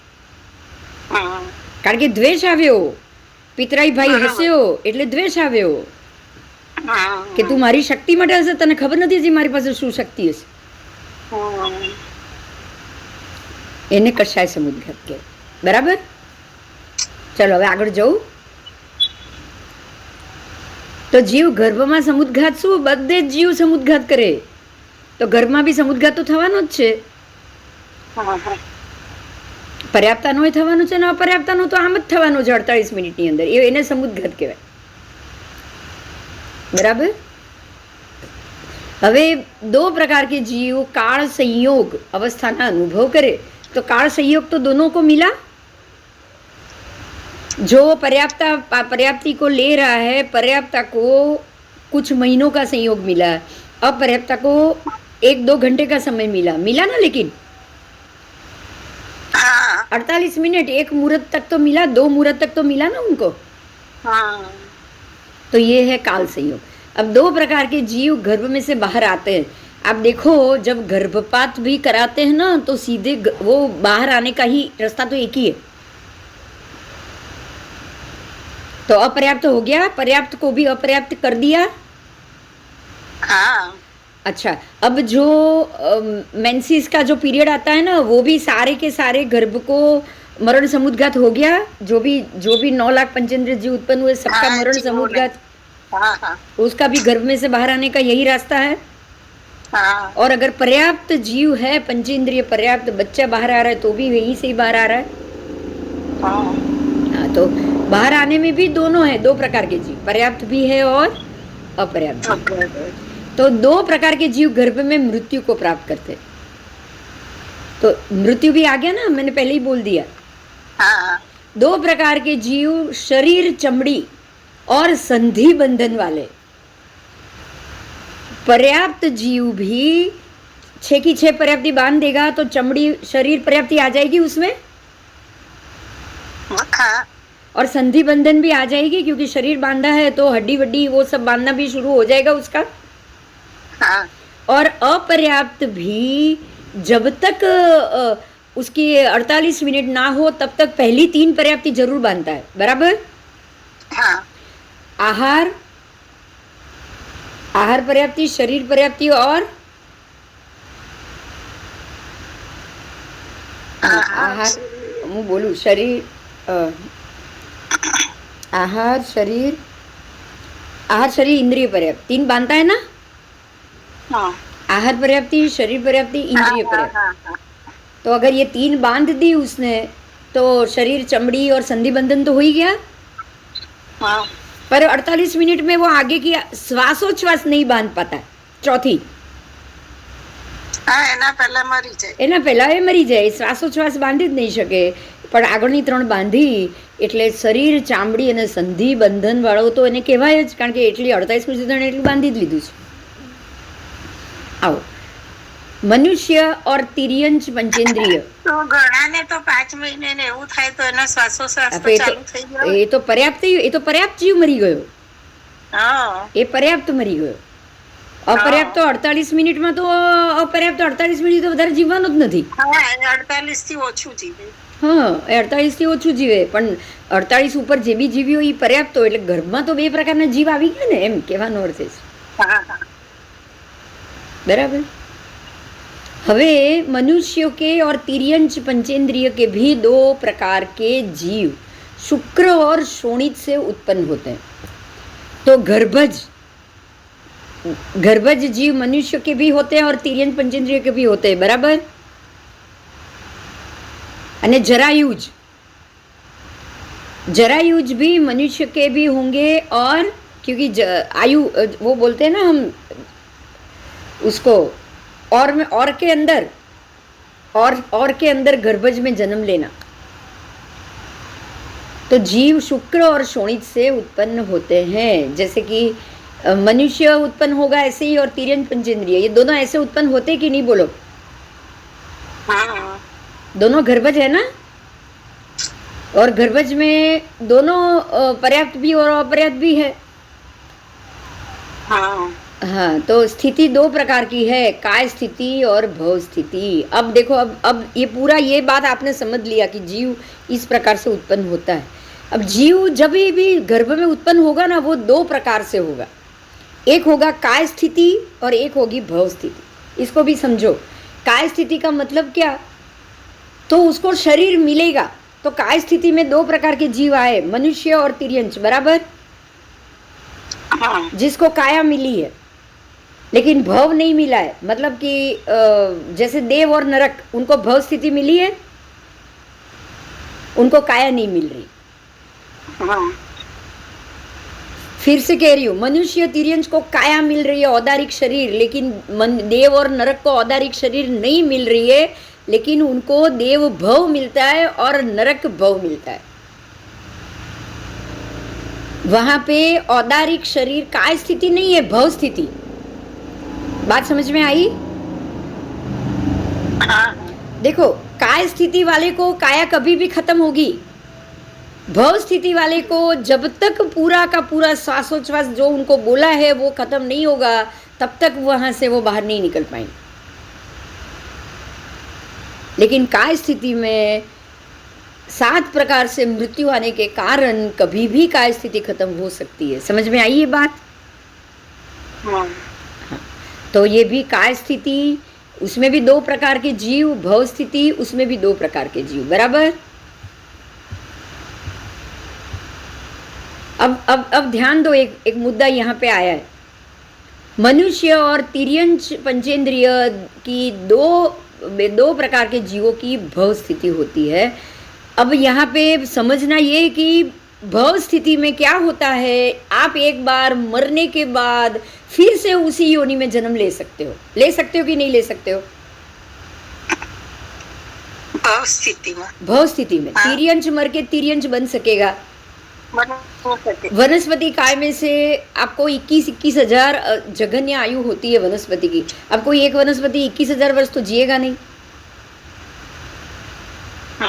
लेकिन आपको ये माना जाए कि आपको बोर में जन्म लेना है, बोर में, तो बोर का जो पेड़ है, बोरडी, तो बोरडी में तो 21,000 बार जन्म ले सकते हो कि नहीं आप बार बार? समझो मेथी की भाजी, बाकी छोड़ो, बोरडी छोड़ो, मेथी की भाजी कितने समय तक जिएगी?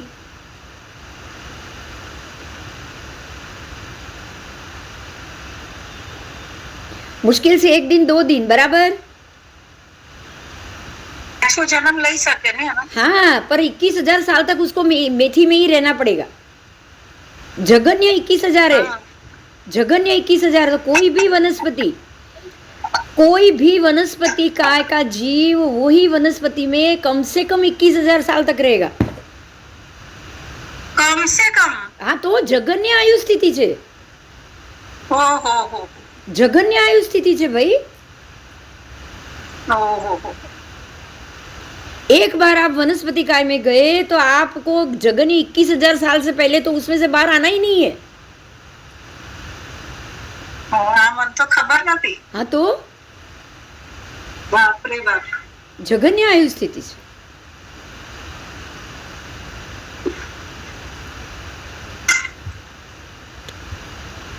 उससे पहले तो आप બહાર આવી નહીં सकते हो। अब ખબર નથી પણ વિચાર્યું નતું, એટલે હવે વિચાર્યું તો સમજાયું કે નહીં? જગન્ય કોને કહેવાય? ઓછામાં ઓછું। જગન્ય એટલે શું? ઓછામાં ઓછું। હવે નરકમાં ગયા, પહેલી નારકીમાં ગયા, ઓછામાં ઓછું છે કે નહીં? એમાં પણ 10,000।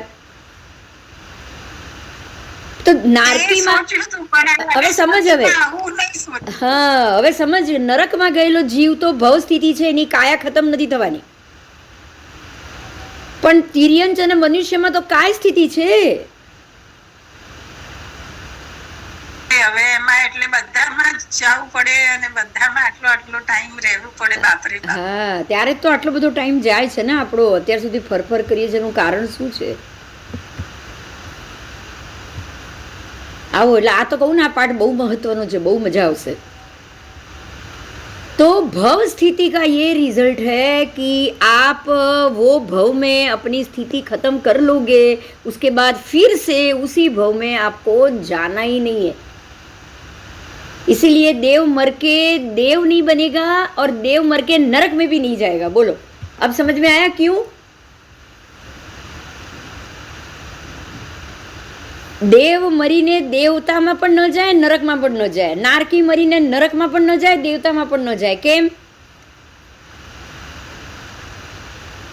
આયુષ્ય પૂરું કરીને આવે, પૂરેપૂરું એક ગતિનું બધું ફળ એને પૂરું કરી નાખ્યું। પુણ્ય હોય તો પુણ્ય પૂરું, પાપ હોય તો પાપ પૂરું। હવે જ્યારે નવું બાંધે ત્યારે જવાનું ને।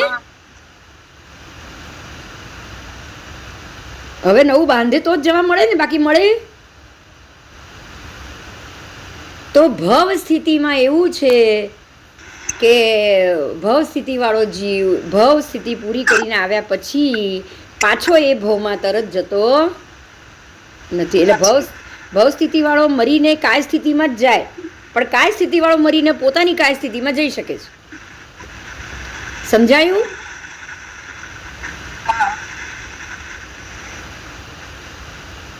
ચાલો, હવે આયુની વાત કરી છે। જો હવે આ ભવ સ્થિતિ ને કાય સ્થિતિ સમજાઈ ગઈ હશે તો આયુ બી સમજાઈ જશે। આયુ પણ બે પ્રકારનું, અલ્પાયુ અને ભવાયુ। આયુ પણ બે પ્રકારનું, એક છે અલ્પાયુ, એક છે ભવાયુ। હવે ઓટોમેટિકલી સમજાઈ ગયું? બોલો, ભવાયુ કોનું?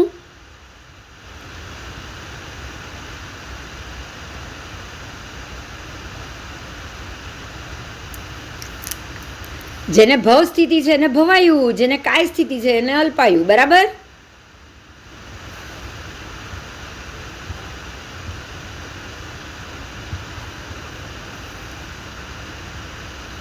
આવો, તો દેવો અને નારકોનું ભવાયુ અને મનુષ્ય અને તિર્યંચનું અલ્પાયુ, કારણ કે એમનું મૃત્યુ ગમે ત્યારે પણ થઈ શકે છે.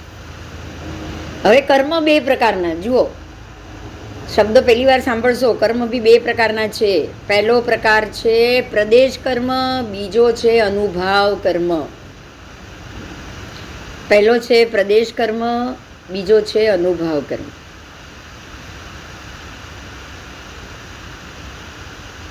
સમજાય છે? આ વસ્તુ સમજાઈ ગઈ?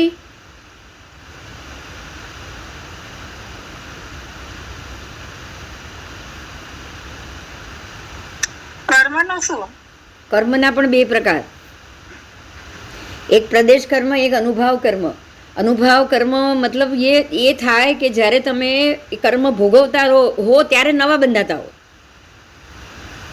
પ્રદેશ કર્મ શું? તો કે તમારા આત્મપ્રદેશ પર લાગેલા છે એ કર્મો. સમજાય છે આ? અચ્છા. હવે જ્યારે એ કર્મનો ઉદયમાં આવે ત્યારે પણ નવા બાંધો છો કે નહીં? એને અનુભાવ કર્મ કહેવાય, કે તમે એને ભોગવી રહ્યા છો અને નવા બાંધી રહ્યા છો.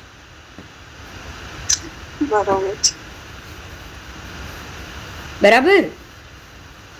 તો કર્મ પણ બે પ્રકારના, પહેલો છે પ્રદેશ કર્મ, બીજો છે અનુભાવ કર્મ. હવે જે જીવ તરત નિગોદમાંથી બહાર નીકળ્યો,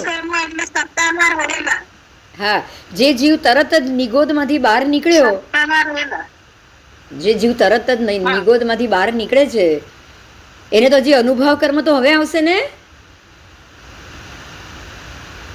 એના ઉપર અત્યારે પ્રદેશ કર્મ લાગેલા છે.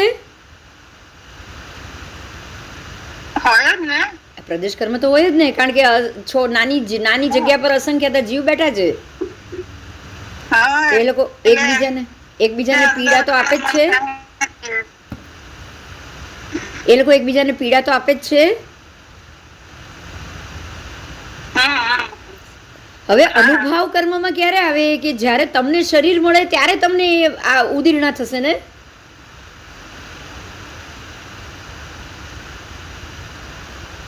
તમે આગળ કરેલા કર્મને ભોગવવા માટે તમને શરીર મળશે ત્યારે થશે ને. એમ કહું, ભાવ મળશે ત્યારે થશે ને. ભાવ મળે ત્યારે અનુભાવ કર્મ, ત્યારે અનુભાવ કર્મ થાય. ચલ आओ, दो प्रकार के जीव यथाबद्ध आयु पूर्ण करे. એ છે દેવ અને નારકી.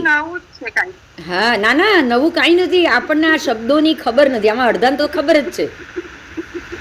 ભાઈ યથાબદ્ધ આયુ કોણ પૂરું કરશે? ભવ સ્થિતિ વાળા કરશે કે નહીં? એનું જ નામ ભવ સ્થિતિ થઈ ગઈ. સમજ સમજાય? એનું જ નામ ભવ સ્થિતિ. કારણ કે ભવમાં ગયા દેવ અને નરકને તો પોતાનું આયુષ્ય પૂરું કરવાનું જ છે. અને મનુષ્ય ને તિર્યંચ ને તો ઉપક્રમ વાળું આયુષ્ય આવશે.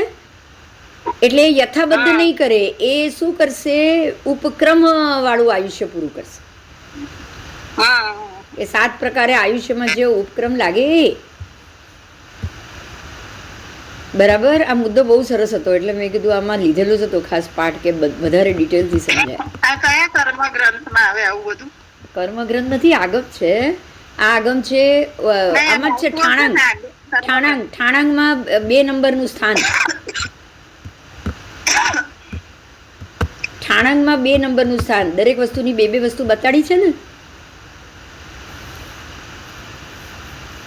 બતાડી ને. એવી રીતે ભૂગોળમાં બતાડી છે. સાંભળો, ભૂગોળમાં પણ બતાડી છે. કેવી રીતે? જમીનમાં તો કે મેરુના ઉત્તરમાં અને દક્ષિણમાં બંને મેં तुल्य विशेष जगह बताई है, एकदम तुल्य, कोई ज्यादा नहीं और कम नहीं, बराबर. दोनों में एक जितनी बताई. बराबर?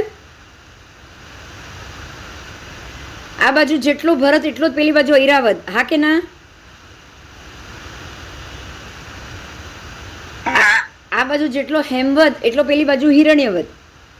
આ બાજુ જેવો હરિવર્ષ એવો પેલી બાજુ રમ્યક વર્ષ છે કે નહીં? પૂર્વ જેવો મહાવિદે એવું પશ્ચિમ મહાવિદે, બંને સિમિલર. બરાબર? બસ. તો આ જમીનમાં પણ એવું બતાવ્યું છે કે બે એક સરખું. તો હવે જમીનમાં તો આવ્યું, અહીંયા દેવ બી એક સરખા છે. સમજવા જેવું છે, આપણે સાંભળવાનું છે કે શાલ્મલી અને જંબુ સુદર્શના ખબર છે ને? એ તો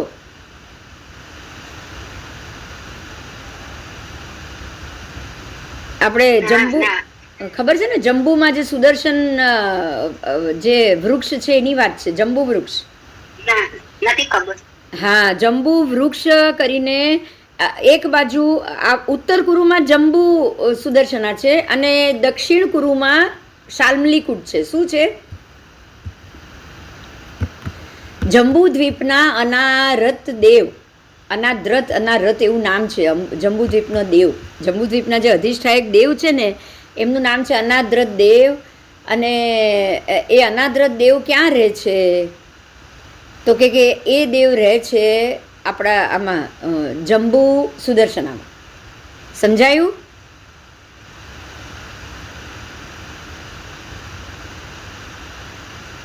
એ જંબુ સુદર્શનામાં રહે છે. અને એવી રીતે બીજું શાલ્મલીકૂટ છે, એમાં રહે છે વેણુદેવ. વેણુદેવ અને ગરુડદેવ. હવે વેણુદેવ અને ગરુડદેવ એ લોકો મહાવિદેના શાલ્મલીકૂટની અંદર રહે છે. જેમ જંબુમાં સુદર્શન છે, સુદર્શન વૃક્ષ, જંબુ વૃક્ષ, એમ અહીંયા શાલ્મલી વૃક્ષ છે. એટલે એ રીતે આ આવશે તમને. એમાં બી સિમિલારિટી છે. એટલે બબ્બે વસ્તુ છે ને એટલે બતાડી છે. ચલ આવો.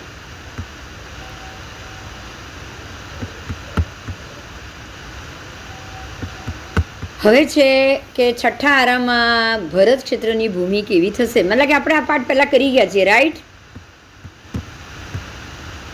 હા,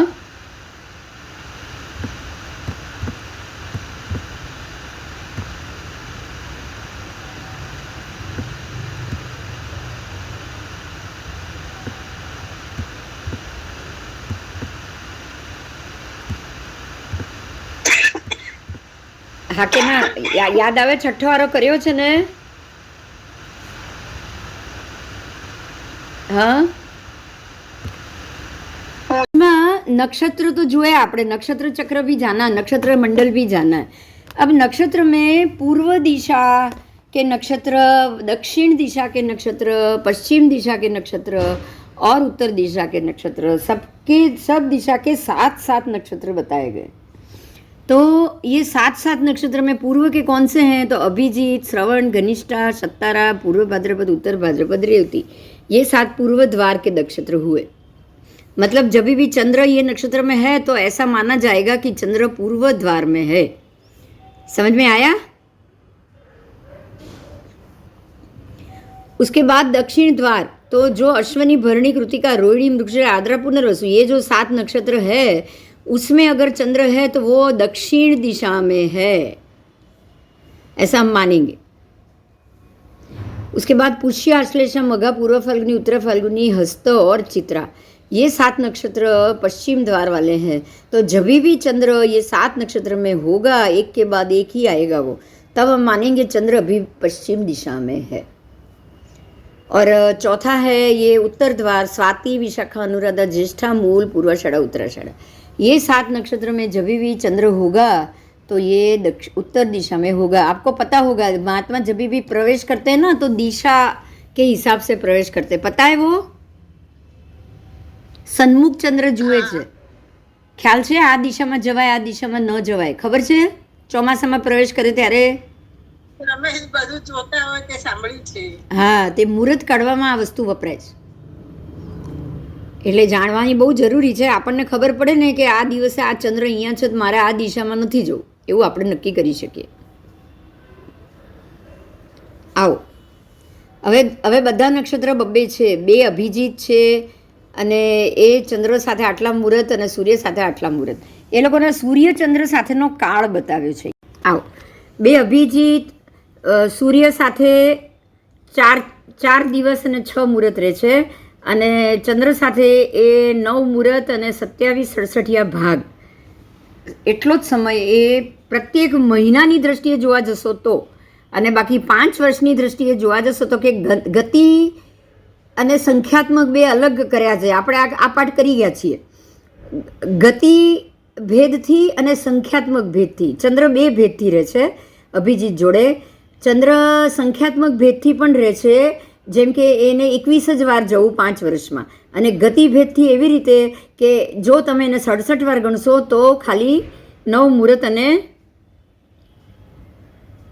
27/67 ભાગ એટલો જ સમય ગણવાનો છે. એટલે એ થયો ગતિભેદ. અને સંખ્યા ભેદ એવી રીતે કે 5 વર્ષમાં 21 વાર. આવો પછીના નક્ષત્રોને તો ચંદ્ર સંખ્યા ભેદથી જ જાય છે, જેમ કે 2 સત્તારા, 2 ભરણી, 2 આદ્રા, 2 આશ્લેષા, 2 સ્વાતિ, 2 જ્યેષ્ઠા. આ 6 નક્ષત્રો છે, 6 ને 6 12 નક્ષત્રો એ અર્ધક્ષેત્રી છે. આ અડધા જ મતલબ ખાલી 12 જ મુહૂર્તના, 15 જ मुहूर्तना 12 कलाकना. तो शाम को संध्या के समय पे ये लगते हैं और सुबह सूर्योदय से पहले ये मतलब निकल जाते हैं. प्रभात काल में ये चंद्र से को छोड़ देते हैं. तो ये 15 मुहूर्त के नक्षत्र है जो 6 अहोरात्र और 21 मुहूर्त तक सूर्य के साथ रहते हैं. सूर्य में ऐसा नहीं है, चंद्र ही है जो इनको 1 अहोरात्र में छोड़ देगा 12 घंटे में, लेकिन सूर्य इनके साथ 6 दिन और 21 मुहूर्त तक रहेगा. 6 दिन और 21 मुहूर्त लगभग 6.25 दिन हो जाते हैं. उसके बाद आओ 2 श्रवण, 2 घनिष्ठा, 2 पूर्व भाद्रपद, 2 रेवती, फिर 2 अश्वनी, 2 कृतिका, 2 मृगशीर्ष, 2 पुष्य, 2 मघा, 2 पूर्व फाल्गुनी, 2 हस्त, 2 चित्रा, फिर 2 अनुराधा, 2 मूल और 2 पूर्वाषाढ़ा. तो कितने हुए? 27 नक्षत्र है. इसमें से 4 4 8 4 12 और 3 15. ये जो 15 नक्षत्र है वो 15 2 नक्षत्र पट के हिसाब से 15 2 30 गिनना है. और ये 30 नक्षत्र चंद्र के साथ ये सारे 30 मुहूर्त तक रहेंगे, पूरा 1 अहोरात्र. उसमें से कोई रात को लगेगा, रात को शाम को लगेगा, शाम को छूटेगा, कोई सुबह लगेगा, सुबह छूटेगा. पर ये 24 घंटे से ज़्यादा नहीं रहते. ठीक है. और सूर्य के साथ ये 13 दिन और 12 मुहूर्त तक रहेंगे. अब 13 दिन और 12 मुहूर्त मतलब 13.5 दिन तो ये हो गया. आओ उसके बाद 2 उत्तर भाद्रपद नक्षत्र, 2 रोहिणी, 2 पुनर्वसु, 2 उत्तरा फाल्गुनी, 2 विशाखा, 2 उत्तराषाढ़ा. तो ये 6 और 6 12 नक्षत्र, 2 नक्षत्र पढ़ के 12 नक्षत्र चंद्र के साथ 1.5 दिन तक रहता है. 45 मुहूर्त. तो उसमें से भी कोई सुबह लगेगा तो 1.5 दिन तक रहेगा, कोई रात को भी लगेगा तो 1.5 दिन तक रहेगा. और ये सारे 20 अहोरात्र और 3 मुहूर्त तक सूर्य के साथ रहेंगे. 20 अहोरात्र और 3 मुहूर्त. समझ में आ गया? इससे आप देख पाओगे. देखो सूर्य की बात कर रही हूँ. 20 13 6 4 ये सारे आप दिन गिनो, मतलब 23 और 20 43 दिन हो गए. ये 43 दिन जब 2 सूर्य जब दोनों नक्षत्र मंडल में मिलके रहेगा तो सीधी बात है कि सूर्य को ये पूरा साल में एक ही बार ये नक्षत्र में आएगा. जो नक्षत्र में वो एक बार गया उसी में दोबारा वो 1 साल के बाद आएगा. लेकिन चंद्र तो हर एक आधे आधे दिन में नक्षत्र पूरा कर रहा है. 6 नक्षत्र आधे दिन में, 15 नक्षत्र 24 घंटे में और 6 नक्षत्र 1.5 दिन में. तो ये तो जल्दी आ जाएगा ना, बोलो. तो ये जल्दी आ जाएगा, ये जल्दी आ जाएगा. तो ये तो पूरा 1 ही महीने के अंदर वापस वो सारे नक्षत्र में आ जाएगा. आओ पर्यूषण पण 51 દિવસે આવે, સંવત્સર એ પણ આ રીતે જ આવે ને ગણતરી કરો. पर्यूषण साल में 1 ही बार आएगा क्योंकि सूर्य के સંવત્સરી એ બધું કેવી રીતે? संवत्सरी और ये तो साल में 1 बार. ऐसे तो रोज की है ना संवत्सरी. आप देखो जो संजवलन कषाय के जो क्रोध हैं, कषाय हमारे कषाय देखो. अब इसके लिए ये पूरा मुद्दा अलग है. आप कषाय का प्रतिक्रमण कर रहे हो, बराबर? प्रतिक्रमण क्या है? संवत्सरी प्रतिक्रमण साल में 1 बार आता है, लेकिन रोज आने वाला प्रतिक्रमण क्या है बताओ? चलो, रोज आने वाला प्रतिक्रमण भी तो है ना. કસાય ને रोज आने वाला प्रतिक्रमण आप कर रहे हो तो आपके कषाय क्या, और साल में 1 बार कर रहे हो तो क्या कषाय के कर्म घटने में क्या फर्क नहीं पड़ेगा क्या? हाँ, तो साल में जब आप एक बार प्रतिक्रमण कर रहे हो तो आपके कषाय बहुत कम घट रहे, उसका प्रायश्चित बहुत कम हो रहा है। लेकिन आप रोज प्रतिक्रमण कर रहे हो तो आपका प्रायश्चित रोज का रोज घट गया तो कर्म चढ़ेगा क्या? ના ना। तो ये ચડી बस बस तो ये 5 દિવસના ચડ્યા એક દિવસ हाँ, तो ये उसके ऊपर से है। देखो यहाँ भी वही हो रहा है। आप चंद्र रोज रोज एक नक्षत्र में एक दिन रोज आके रोज नक्षत्र बदल रहा है, बराबर। लेकिन सूर्य एक नक्षत्र, पूरा एक नक्षत्र पट सूर्य या एक नक्षत्र को बदलने में सूर्य को कम से कम 13 से 20 दिन चला जाता है।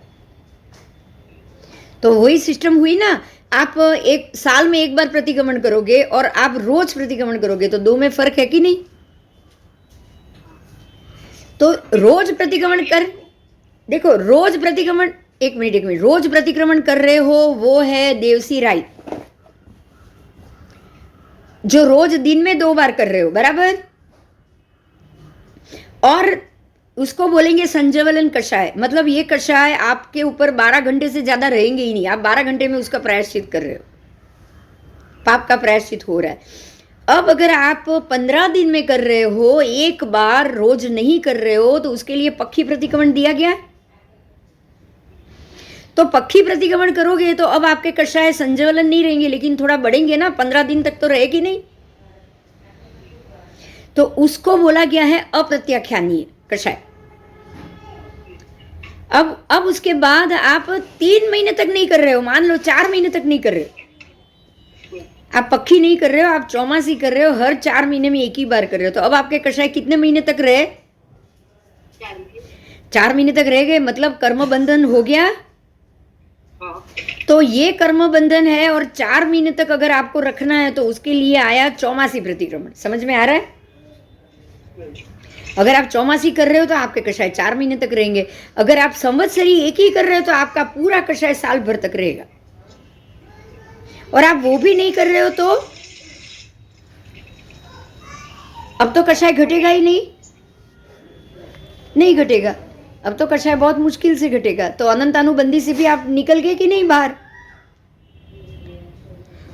3 महीने तक कषाय रहा, 4 महीने तक रहा तो प्रत्याख्यान कषाय, और अगर 1 साल तक रह गया तो अनंतानुबंधी। अब 1 साल के ऊपर निकल गया तब तो आप मिथ्यात्व में आ गए। बोलो, क्योंकि अब तो अनंतानुबंधी हो गया ना हमेशा के लिए। तो इस प्रकार से सूर्य के चंद्र नक्षत्र भ्रमण और चंद्र के नक्षत्र भ्रमण में बिल्कुल इसी प्रकार से भेद है, बराबर। तो प्रतिक्रमण आपको इसीलिए दिए गए, आपको 5 प्रकार के, भाई तू ये नहीं कर रहा है तो तू ये तो कर, ये नहीं कर रहा है तो ये तो कर। लेकिन तू अगर रोज कर रहा है तो ही तू जल्दी से मुक्त हो पाएगा, बराबर ना? हाँ हाँ, आओ।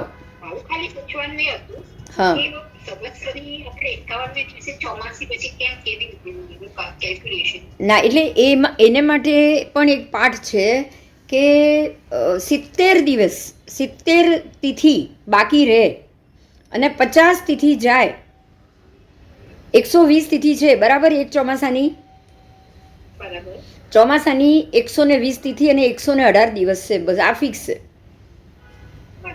દરેક ચોમાસામાં 3 ચોમાસા છે, 354 દિવસ છે ચંદ્રના દિવસો, અને 360 તિથિ જેમ બોલે. પણ આપણે 354 નથી બોલતા, આપણે શું બોલીએ ખબર છે? 12 માસાણામ 360 રાઈ દિયાણમ બોલીએ છીએ, બરાબર? આપણે કે 354 રાઈ દિયાણમ બોલીએ છીએ ભાઈ? ના, આપણે 354 રાઈ દિયાણમ નથી બોલતા. 4 માસાણામ 120 રાઈ દિયાણમ બોલો છો, બરાબર? હવે 4 માસ પૂરા દિવસ કેટલા દિવસે થાય છે? 118 દિવસે. તો પણ 120 કેમ બોલ્યા?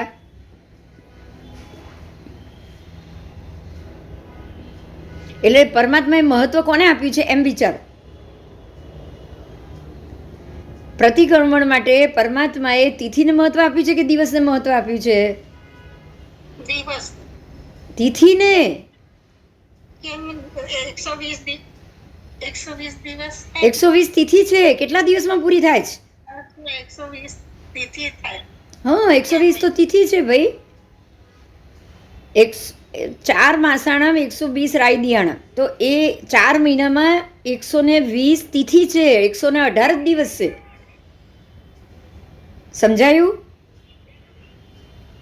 હા અને એવી રીતે 12 માસાણામ 360 રાયદિયાણામ, વર્ષના દિવસ તો 354 જ છે ભાઈ, તો 360 કેમ બોલ્યા? પણ સવારે રાઈ થાય ને, અને પછી તિથિના દિવસે સાંજે પાછું, એ તો દેવસીમાં આવે ને. હું રાયદિયાણામનો અર્થ કાઢો છો? ના ના, હું તો પૂછું છું. ના, હું જ પૂછું ને. ચલો, રાયદિયાણામનો અર્થ કાઢ્યો. એટલે તો સવારે, અને પછી પક્ષી પ્રતિક્રમણ તો આપણે સાંજના કરીએ ને. પક્ષી પ્રતિક્રમણ એ તમે સવારે કરો કે જો પ્રતિક્રમણ તો ખાલી આ ચોથા જ આ આરામાં જ છે, પહેલા ને છેલ્લા તીર્થંકરમાં. 23માં તો એ પણ નહોતું. ના. હા, ત્યારે જ 5 પ્રતિક્રમણ છે ને. આ 5 પ્રતિક્રમણ જો હમણાં છેલ્લા જ આરામાં હોય તો એક જ હોય ને, રાય ને દેવ છે. પછી 5 પ્રતિક્રમણ શું કામ હોય? ચાલો, 5 પ્રતિક્રમણનું કારણ શું? કે જ્યારે ભૂલ થાય ત્યારે માફી માંગવાની, એવું જ હતું ને પહેલા. હા, પહેલા તો એવા સરળ અને રુજુ હતા ને બધા. હા, એટલે હવે એમ વિચારો કે જ્યારે 360 રાયદિયાણા કીધા, તો 354 દિવસમાં જો એ પૂરા થતા હોય તો મહત્વ કોને આપ્યું? દિવસને આપ્યું છે કે તિથિને આપ્યું છે? રાયદિયાણા મહત્વ કોને અપાયું? રાયદિયાણાને અપાયું કે દિવસને અપાયું?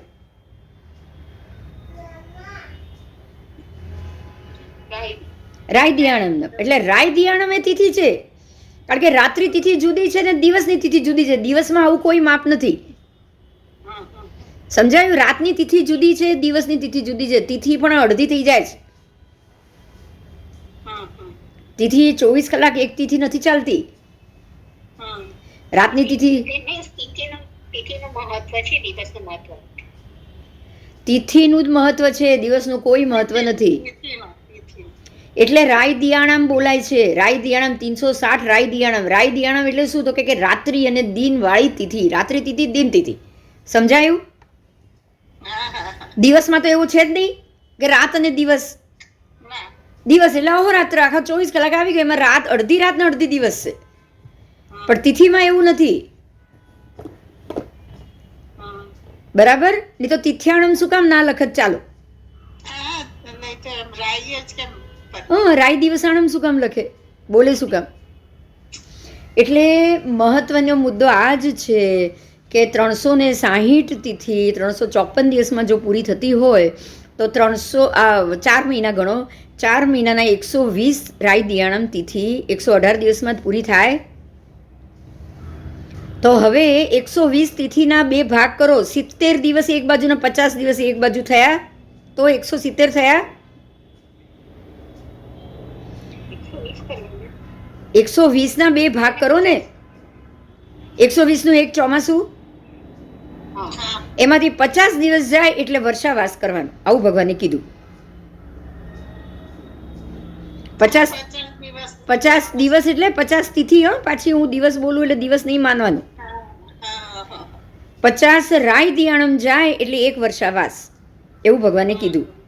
હવે 50 રાયદિયાણમ કેટલા દિવસમાં પૂરી થશે? ના, તિથિ કરતા તો દિવસ ઓછા છે, વધારે છે જ નહીં.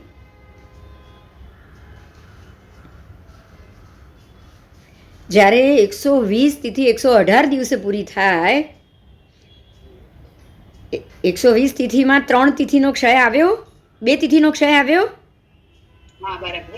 120 દિવસમાં 2 તિથિનો ક્ષય આવ્યો. હવે 120 દિવસ એટલે 4 મહિના, તો દર 2 મહિને એક તિથિનો ક્ષય આવ્યો. દર 2 મહિને એક તિથિનો ક્ષય. હવે ભગવાને તિથિનો ક્ષય કયા મહિને કીધો છે? પહેલો તિથિનો ક્ષય અષાઢ વધમાં. 2 મહિના નથી ગણવાના, પણ અષાઢ વધમાં પહેલો ક્ષય. સમજાય છે? શ્રાવણ વધથી તમે ચાલુ કરો અને બીજો ક્ષય આવશે ભાદરવા વધમાં. તો ભાદરવા વધ પર્યુષણ પહેલા આવે છે કે પછી આવે છે? પહેલા. તમારે શાસ્ત્રના પ્રમાણે જવાનું છે, આના પ્રમાણે નહીં. અચ્છા, આપણે તો પછી કરીએ ના, આપણે તો બધું ઘણું ખોટું કરીએ છીએ. હમ, હમ. એટલે ભાદરવા વધ પહેલા ને સુદ પછી, રાઈટ? હા, એ પેલું મારવાની તિથિ. અચ્છા, એને છોડો. ભગવાને ત્રીજા પક્ષમાં એક ક્ષય કીધો. હા, હા, તો હવે તમારા શરૂઆતના 50 દિવસમાં ત્રીજો પક્ષ એટલે 45 દિવસે એક ક્ષય આવી જશે. હા. તો જો 45 દિવસમાં એક ક્ષય આવી જતો હોય તો 50 તિથિ કેટલા દિવસે પૂરી થશે? 49. 49 દિવસે. પરફેક્ટ. હવે 49માં દિવસે સંવત્સરી આવવી જોઈએ. સમજાયું? એ તો નથી આવતી ને, આપણે તો 51 દિવસે કરીએ છીએ. ના, ગણ તું ગણ. 49માં દિવસે તમારી આ તિથિ આવવી જોઈએ. 49 દિવસ કેવી રીતે થશે? 49મી તિથિએ જો ગણ. જો પૂનમ 14 થી ગણવાનું. 14 પછી તમારું બહાર જવાનું બંધ, રાઈટ? અષાઢ સુધી 14 સુધી ફરી શકો છો ને? હા. એટલે 14 થી ગણશો. 14 થી ચોમાસી 14 તો 14 જ આવશે ને? પૂરી કર્યા પછી પૂરું ચોમાસું. હા. એટલે 14 થી 14 આવશે. હવે 14 થી ગણો. 14 થી પહેલા મહિનાની 14 એટલે 30 તિથિ. અને આ 14 થી બીજા 15 દિવસ બી કાઢશું હવે. હા. એટલે કેટલા થશે? 30 એટલે 45 થયા. 41. હા, 45. 45 થયા. હવે 14 પછી હવે 5 ગણો. પૂનમ, એકમ, બીજ, તીજ અને ચોથ. એટલે આ 5 પૂરા થયા. હા. હા, તો હવે કઈ આવી 50મી તિથિ? પાંચ. પાંચમ આવી? ના, આ તો 5 તો આમાં જાય છે હજી. હવે એમાંથી આ 5 શેમાં જશે? જો 14 થી 14 ગણ્યું તમે, હા. પછી પૂનમ, એકમ, બીજ, તીજ ને ચોથ. આ 5 ને તો હજી પેલામાં ટોટલ કરવાનું છે ને. 50 તિથિ કરવાની છે કે નહીં? હા. 45 માં 5. 50 પછી વર્ષાવાસ. હા. 50 સુધી વર્ષાવાસ નથી. હા. હા.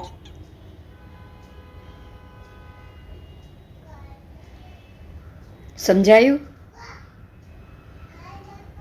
ફરીથી ગણાવું.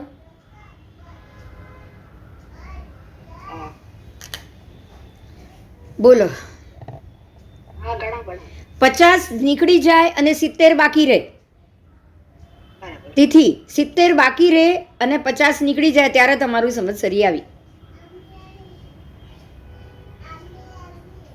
ચોમાસાના 120 દિવસની વાત કરી હતી. હા, હા, તિથિની વાત કરું છું. 120 તિથિની વાત કરું છું. હા, હા. ચોમાસાની 120 તિથિ. તો આ 14 થી પહેલા 14 ચોમાસું છે. હા. ચોમાસું 14 કાર્તક પૂનમે તો બધા છૂટા છે કે નહીં? બોલો. એ તો છૂટે. એ તો વરસાદથી કાઢતો.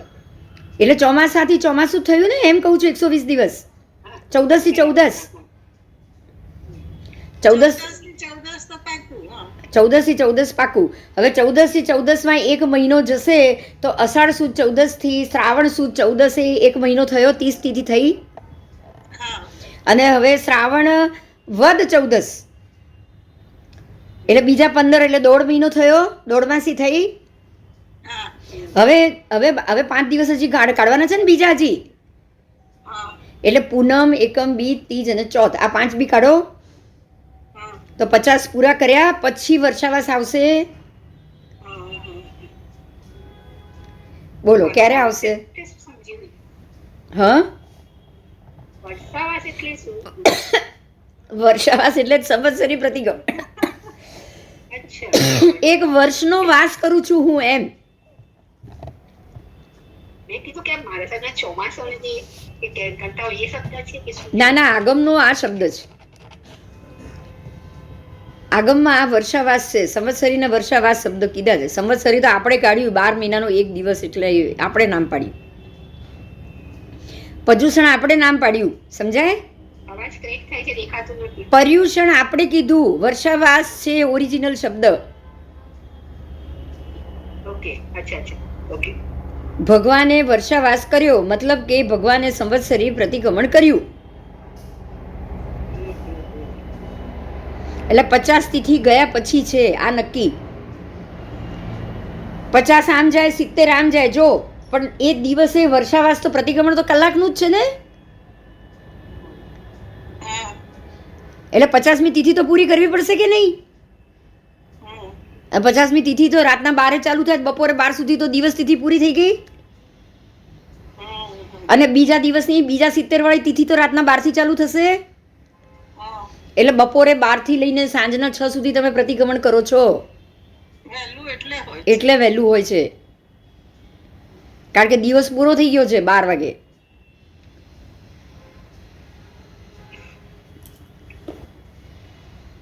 ફરીથી સાંભળવું પડશે. ના ના, સાંભળવાનું છે આપણને. આ ભાવમાં આ બધું મિક્સઅપ મળી જાય, આવતા ભાવમાં તો ચોખ્ખું જ મળવાનું છે. એમ જ સમજવાનું છે આપણે. શું જ્યારે ચોખ્ખું મળે ને ત્યારે આપણે એને બરાબર ઘૂંટવાનું છે, ઉતારવાનું છે. એટલે અત્યારે સમજાવ હોઈશું તો ઇઝી થશે. સમજ ના પડે પણ આટલું થોડું. હા બહુ સમજ ના પડે પણ આવું થોડું તો સમજ પડે તો પછી સમજવાનું. હા, તો આ બધું જ છે ને ખાસ મહત્વનું તો.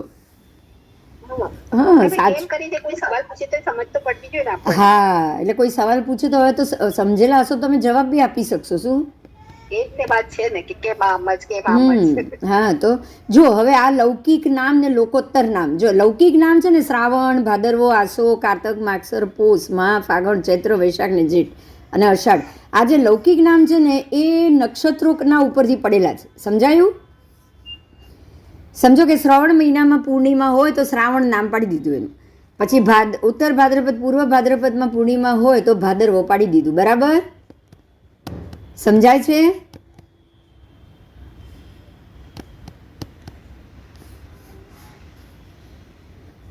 પછી પણ આ હકીકતમાં લોકોત્તર નામ એનું નામ છે અભિનંદન માસ. શ્રાવણ મહિનાને અભિનંદન માસ કહેવાય. અષાઢ મહિનાને ભાદરવાને સુપ્રતિષ્ઠ માસ કહેવાય. આસો મહિનાને વિજય માસ કહેવાય. કારતક મહિનાને પ્રીતિવર્ધન માસ કહેવાય. માગસરને શ્રેયાંશ માસ કહેવાય. પોષને શિવ માસ. મહા એટલે શિશિર માસ. ફાગણ એટલે હેમંત માસ. ચૈત્ર એટલે વસંત માસ.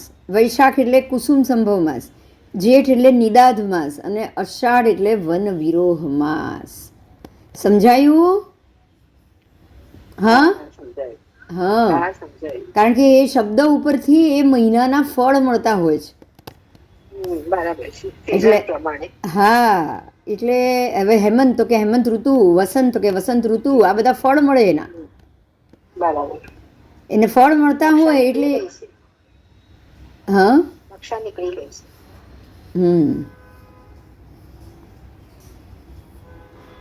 વાંધો નહીં. હવે 5:30 વાગ્યા છે. વાંધો નહીં, બંધ કરી દો હવે. બરાબર? હા બરાબર બરાબર. હા, કારણ કે હવે જેમ જેમ આવશે એમ પાછું નહીં સમજાય. એના કરતાં આને જ 1 વાર 2 વાર સાંભળી લેજો એટલે સમજાઈ જશે. હા, અને બીજું આપણે કાલ કરીએ. ઓકે? ઓકે. હા હા હા, સમજ તો પડી. બસ એટલે પેલા જીવોમાંય સમજ પડી ને આમાંય સમજ પડી ને એટલે સારું છે. બસ હા, પડી. હા હા હા. ચાલ, જય જીનેન્દ્ર. જય જીવન. જય જી.